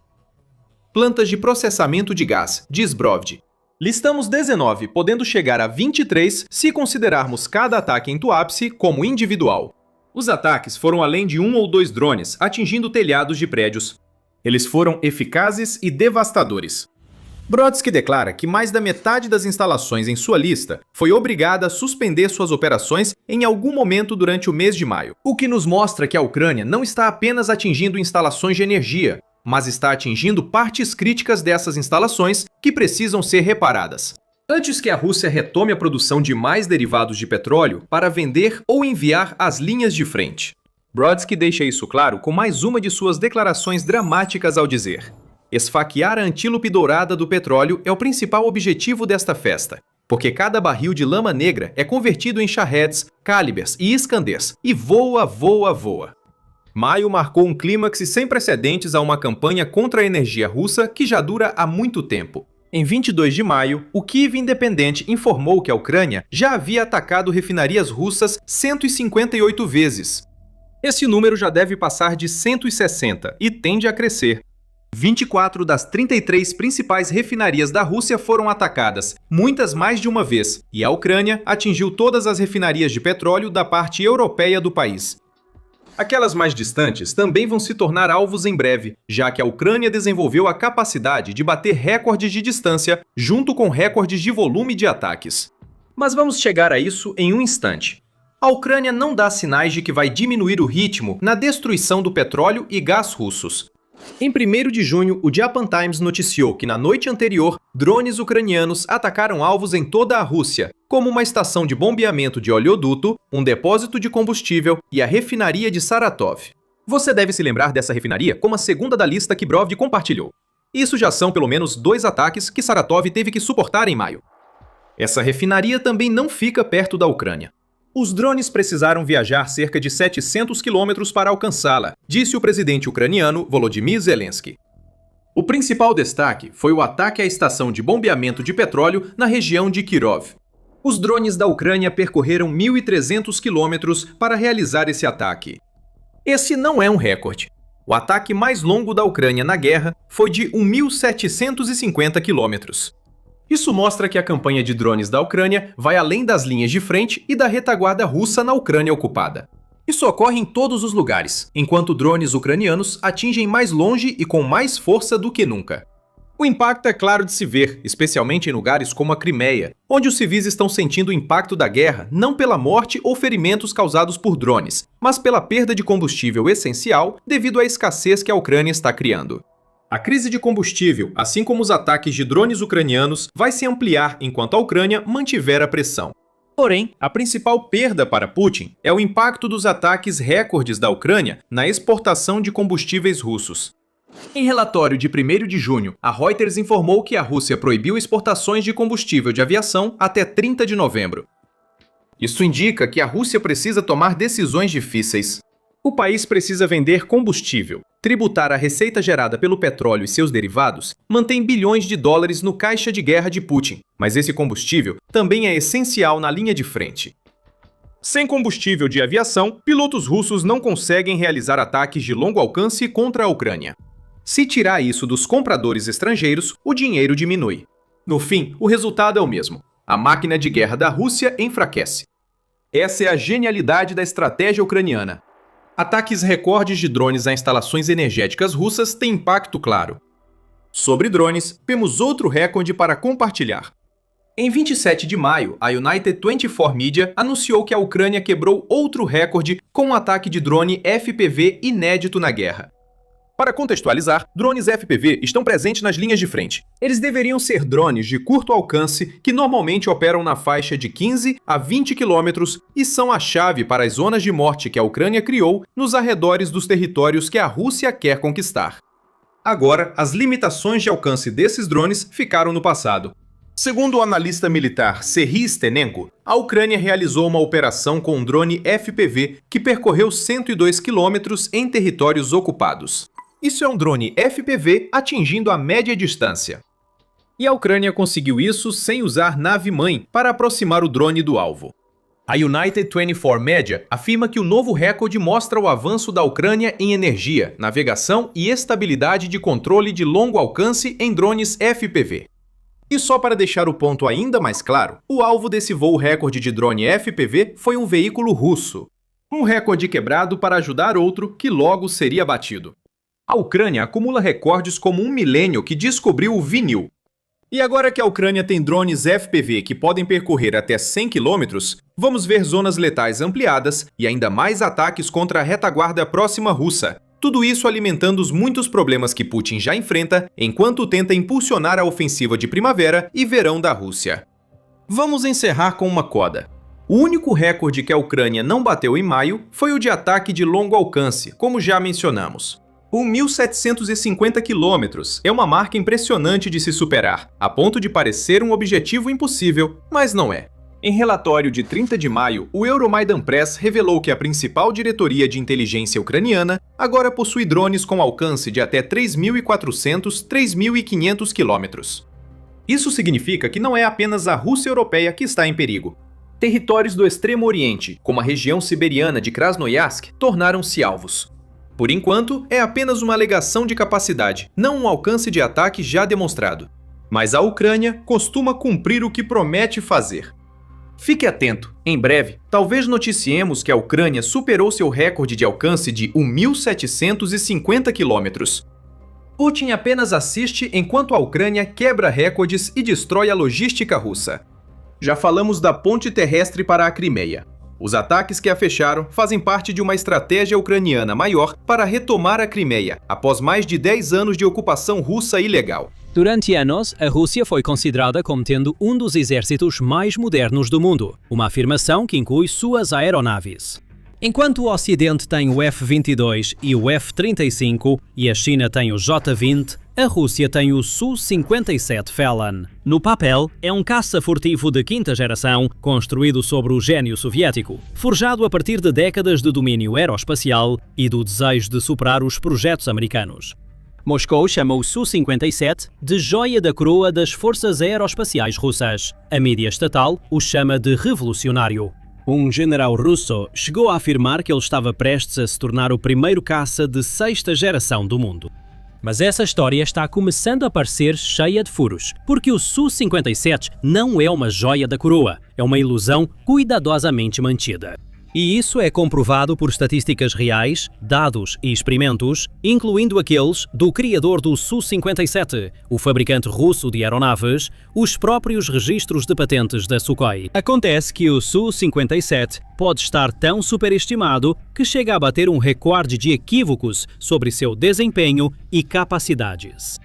Hoje vamos destruir essa ilusão. Mas antes de entrarmos nos números, vamos definir exatamente o que é um caça de quinta geração e, mais importante, como ele se diferencia do que veio antes dele. Porque, para entender o quanto o Su-57 fica aquém, você precisa entender o padrão pelo qual ele está sendo avaliado. Caças de quarta geração são aeronaves como o F-15F-16, o MiG-29 e o Su-27. Eles são, tecnicamente, o auge do pensamento da aviação da Guerra Fria, projetados nas décadas de 1960 e 1970. Eles são rápidos, muito manobráveis e transportam um arsenal formidável de armas. Durante a Guerra Fria, o princípio para as aeronaves era que, geralmente, quanto maior, melhor, e que armas visíveis poderiam fornecer um fator de intimidação suficiente para tentar pacificar a oposição sem realmente usar o equipamento caro. Isso se complica ainda mais pelo facto de que os radares e os sistemas de detecção, como um todo, ainda estavam em estágio inicial após as duas guerras mundiais. O conceito de seção reta radar era atraente, mas não era algo que os caças priorizavam ativamente. Em vez disso, as aeronaves de quarta geração carregavam seus mísseis e bombas em suportes externos, que são visíveis ao radar e aumentam a assinatura geral da aeronave. Os sistemas de radar usavam princípios diferentes, provavelmente por não conhecermos tecnologia melhor na época. Um radar de quarta geração que emite sinais também revela sua localização para quem tiver o equipamento adequado. Embora essas aeronaves possam receber aviônicos melhores, sistemas digitalizados e radares novos não podem ser redesenhadas para a furtividade, pois isso não foi incorporado à fuselagem desde o início. Esse é o limite da aviação de quarta geração. Você pode pintar uma porta de celeiro com material que absorve radar, mas ainda é uma porta de celeiro. Agora, a quinta geração muda completamente as regras da furtividade. Primeiro, há uma seção reta radar muito baixa, obtida pelo formato da fuselagem e materiais desde o início do projeto. A aeronave deve ser praticamente invisível ao radar desde o início do projeto. Em segundo lugar, a maioria das aeronaves teria compartimentos internos de armas, permitindo preservar a baixa assinatura de radar ao carregar mísseis e bombas para o combate. Em terceiro lugar, um radar AESA avançado opera em modo de baixa probabilidade de interceptação, detectando o inimigo enquanto minimiza suas próprias emissões, com rajadas curtas de salto de frequência, difíceis de detectar e rastrear. Quarto, e talvez o mais importante, é o princípio chamado de fusão de sensores, ou seja, a capacidade de reunir dados de vários sensores a bordo e fora da aeronave, e apresentar ao piloto uma única imagem integrada e coerente do campo de batalha, em vez de forçá-lo a conciliar mentalmente leituras de meia dúzia de telas separadas. Por fim, aeronaves de quinta geração não foram feitas para operar sozinhas. Suas capacidades de integração em rede significam que podem compartilhar dados de alvos entre si, receber atualizações de outras plataformas e operar como um nó de comunicação e comando para outras aeronaves da frota. Esses 5 pilares, manobrabilidade, velocidade, consciência situacional, furtividade avançada e conectividade, resumem como as aeronaves de quinta geração impactaram quando foram introduzidas. E, em sua maioria, o F-22 e o F-35 foram projetados para apoiar todos esses pilares. Mas o Su-57 da Rússia, na verdade, não cumpre a maioria dos requisitos que o tornariam digno de ser chamado de uma aeronave de quinta geração, muito menos algo além disso. Para provar isso, comecemos pela furtividade, sem dúvida a principal característica dos caças modernos e jatos multifunção. É aqui que a história em torno do Su-57 começa a desmoronar. Não precisamos confiar em estimativas ocidentais ou avaliações da OTAN. Podemos usar as palavras da Sukhoi. Em registros de patentes apresentados pelo próprio escritório de projetos Sukhoi, o Su-57 é descrito como tendo uma seção reta radar frontal entre 0,1 e 1 metro quadrado. O Aviation Geek Club explicou o significado prático desses números.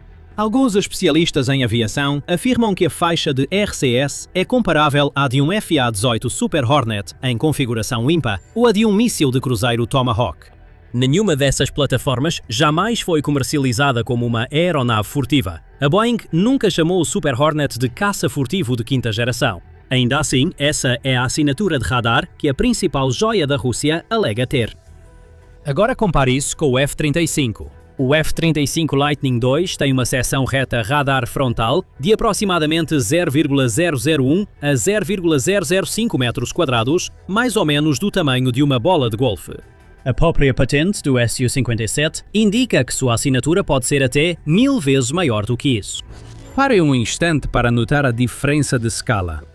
Em um combate real, o radar do F-35 poderia detectar o Su-57 a uma distância de 6 a 10 vezes maior do que o Su-57 conseguiria detectar o F-35. E no combate aéreo, quem vê o inimigo primeiro controla o confronto. Comparado ao F-35, o Su-57 basicamente entra em combate às cegas, podendo nem perceber que a luta já começou, e os exercícios comprovam isso. A Força Aérea dos Estados Unidos realizou exercícios de treinamento de combate de alto nível, o Red Flag 17, enfrentando a oposição simulada mais sofisticada disponível. Nesses exercícios, o F-35 registrou uma proporção de abates de 20:1 contra caças modernos de quarta geração, apoiados por suporte AWACS e sistemas de mísseis superfície ar. O Aviation Geek Club vai além e sugere uma proporção de abates de 28:1 a favor do F-35, contra sistemas mais semelhantes aos do Su-57.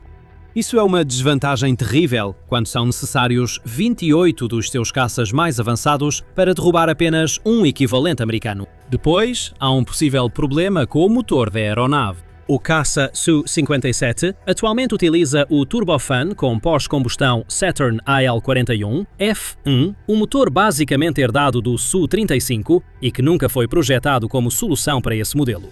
O motor planejado, a Isdelia 30 ou AL-51 F1, deveria fornecer características de desempenho genuínas de quinta geração, reduzir a assinatura infravermelha, melhorar a eficiência de combustível para supercruzeiro sustentado e oferecer a margem de empuxo necessária para manobras reais nessas velocidades. Esse motor está em desenvolvimento há mais de uma década e só entrou em testes de voo no final de 2017 após repetidos atrasos. Ele ainda não está em produção em massa, então a Rússia, tecnicamente, não tem um motor de quinta geração para a sua frota. O especialista em aviação Valery Romanenko, em entrevista ao The New Voice of Ukraine, identificou outra deficiência central na integração do Su-57 com sistemas de comando e controle, sugerindo que ele está longe do nível das plataformas ocidentais de quinta geração. O F-35 é essencialmente uma plataforma de sensores em rede, compartilhando dados continuamente por todo o campo de batalha, fornecendo informações de alvo para outras aeronaves, navios e forças terrestres em tempo real. As capacidades de operação em rede do Su-57 ficam bem abaixo desse padrão. Mas o problema com a aeronave não se resume apenas ao design furtivo, à conectividade ou ao motor. Acontece que o Su-57 pode ser tão furtivo que a mídia ocidental não consegue encontrá-los em nenhuma base aérea russa. E o motivo para isso é bem simples. Simplesmente não existem tantos caças Su-57 para começo de conversa. Para entender a gravidade da situação da Rússia, é preciso lembrar de um número. A Lockheed Martin sozinha entregou 191 F-35 em 2025. Ao contar todos os programas de caças ocidentais, incluindo os F-35, F-16, F-15EX Rafale, Typhoon ou Gripen, a produção combinada na OTAN fica na casa de 290 aeronaves por ano. Mas toda a base industrial de produção de caças da Rússia conseguiu entregar 33 aeronaves em 2025, e esse número inclui todos os tipos de aeronaves, incluindo Su-34, Su-35, Su-57 e Su-30. O próprio CEO da Rostec chamou 2025 de um ano recorde. Então, a produção recorde parece ser pouco mais de 30 caças por ano. Isso se explica pelos problemas estruturais e de infraestrutura generalizados que a Rússia enfrenta em seu complexo industrial militar. Por exemplo, a fábrica da Komsomolsk no Amur, no extremo oriente da Rússia, é responsável por produzir tanto o Su-35 quanto o Su-57 simultaneamente.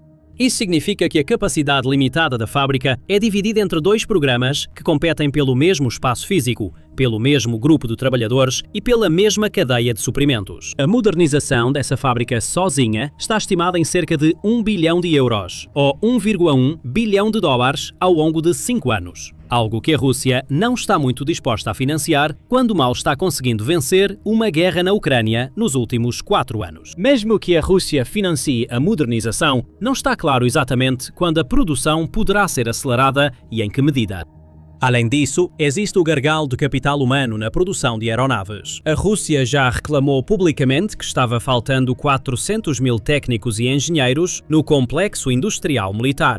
E esse número é de 2022, nos primeiros meses da invasão da Ucrânia, quando a Rússia ainda tinha uma taxa de recrutamento e de baixas relativamente baixas na guerra. Mesmo que a Rússia reúna engenheiros e trabalhadores qualificados para construir os aviões, ainda restam 2 problemas. A indústria de aviação civil da Rússia enfrenta escassez similar, levando fabricantes de aeronaves militares e civis a disputarem o mesmo grupo de profissionais. Para piorar, o espaço aéreo civil está em uma situação ainda pior. Em 2023, autoridades russas anunciaram que o país entregaria 1.000 aeronaves comerciais para companhias aéreas russas. Até o final de 2025, havia mal uma dúzia dessas aeronaves construídas. Esse déficit pressiona muito a indústria de aeronaves civis, sendo provável que estejam atraindo engenheiros militares. Mas, em segundo lugar, e talvez mais importante, mesmo que haja alguém para fabricar o avião, pode não haver alguém para pilotá-lo.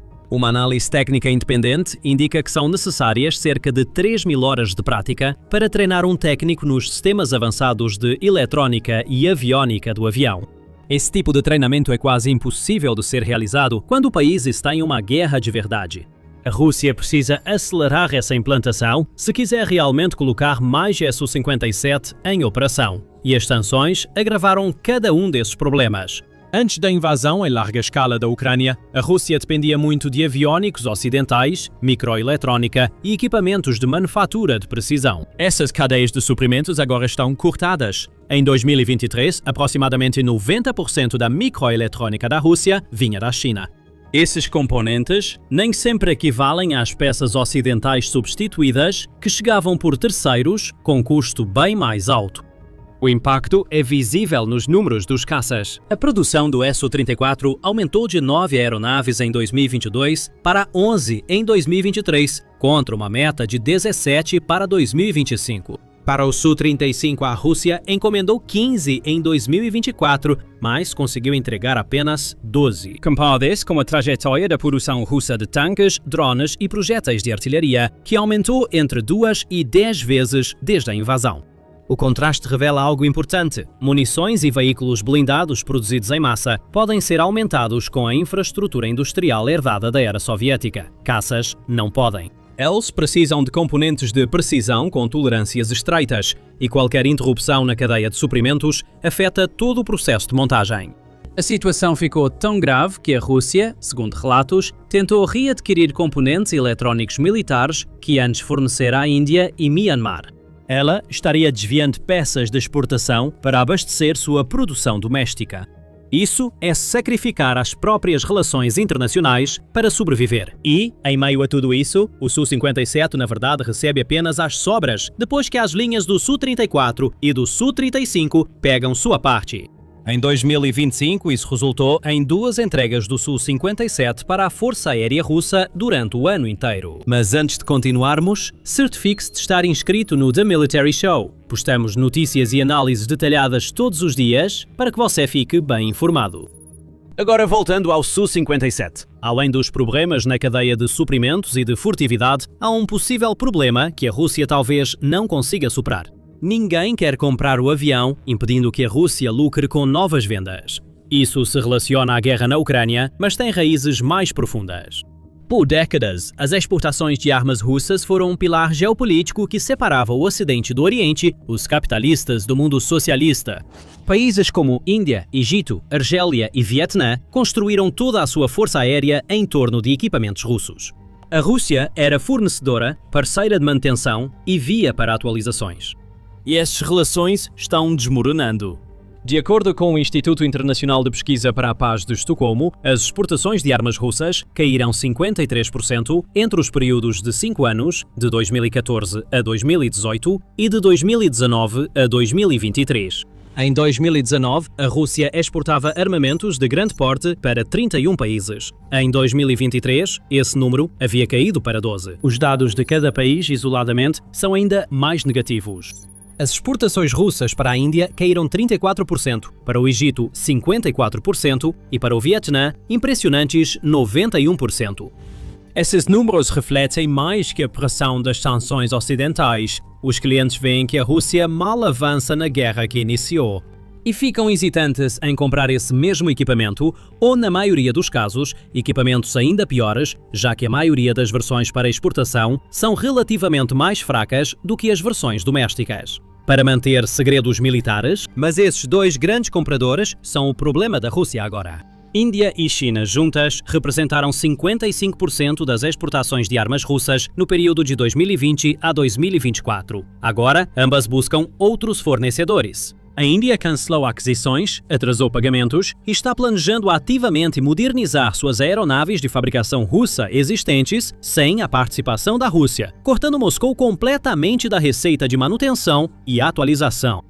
Essa mudança permitiu um novo fornecedor. A China entrou para preencher a lacuna deixada pela Rússia, oferecendo plataformas mais baratas, condições políticas mínimas e pacotes comerciais atraentes. Pequim ocupa rapidamente o mercado deixado pela Rússia. O JF-17 Thunder, criado com o Paquistão, já tem compradores em vários países em desenvolvimento. O J-10C está atraindo um interesse sério de países que antes teriam optado automaticamente por uma opção russa.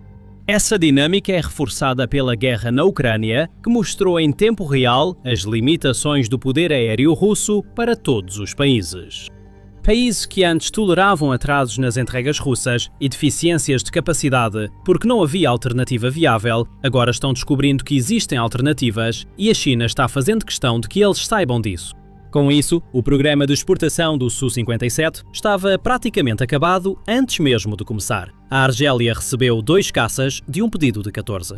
A Índia se retirou da iniciativa de desenvolvimento conjunto em 2018, citando preocupações com custos e capacidades. Mas e a Ucrânia? Certamente, na verdadeira linha de frente, os Su-57 estão marcando presença como as aeronaves mais avançadas e formidáveis da frota aérea da Rússia. Mas, na verdade, a resposta real tem sido, no máximo, morna.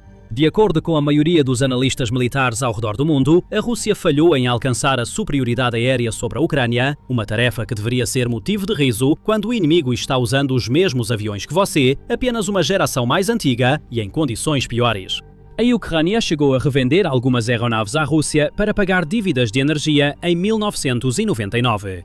Não, o Su-57 esteve notavelmente ausente de operações significativas sobre o espaço aéreo contestado. O ex-piloto do IA-18 Growler, Adam Damoud, citou os ataques israelenses contra as defesas aéreas iranianas. Esses ataques foram realizados por caças F-35 israelenses ao longo de alguns dias, com as aeronaves israelenses retornando praticamente ilesas. Eles foram exemplo de como o real poder aéreo com tecnologia stealth se manifesta na prática.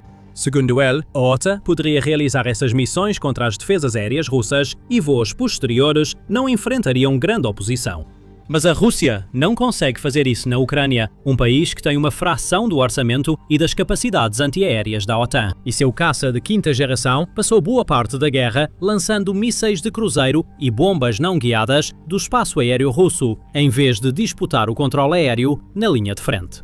E durante tudo isso, Moscou continua manipulando a narrativa. A UAC, a Agência Estatal de Aviação da Rússia, e a TASS relataram que um Su-57 aprimorado poderia se tornar a primeira aeronave de 6ª geração em serviço no mundo.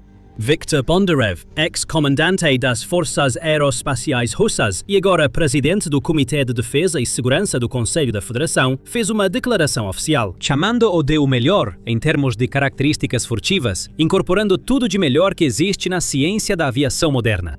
Este homem descreve uma aeronave que, segundo patente do fabricante, tem seção reta radar igual à de um míssil de cruzeiro. Isso só mostra o quão profunda é a propaganda russa quando eles decidem rebatizar o que é essencialmente um caça de quarta geração como um caça de sexta geração preparado para o futuro, algo que nem mesmo os Estados Unidos construíram até agora. Então, não, o Su-57 Felon não é uma joia da coroa.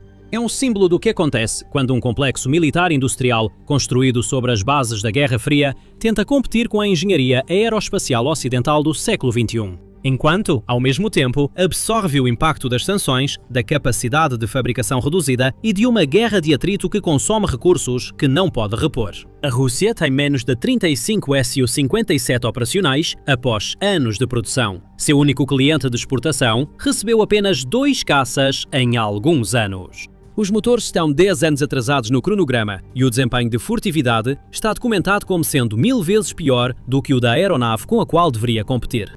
Compradores anteriores estão desistindo e a China já está atraindo esses clientes. Mas o Su-57 é apenas o começo do colapso da Força Aérea da Rússia. Para saber mais sobre isso, confira este vídeo e não se esqueça de se inscrever no The Military Show para receber mais notícias diárias sobre todos os temas de guerra global e geopolítica.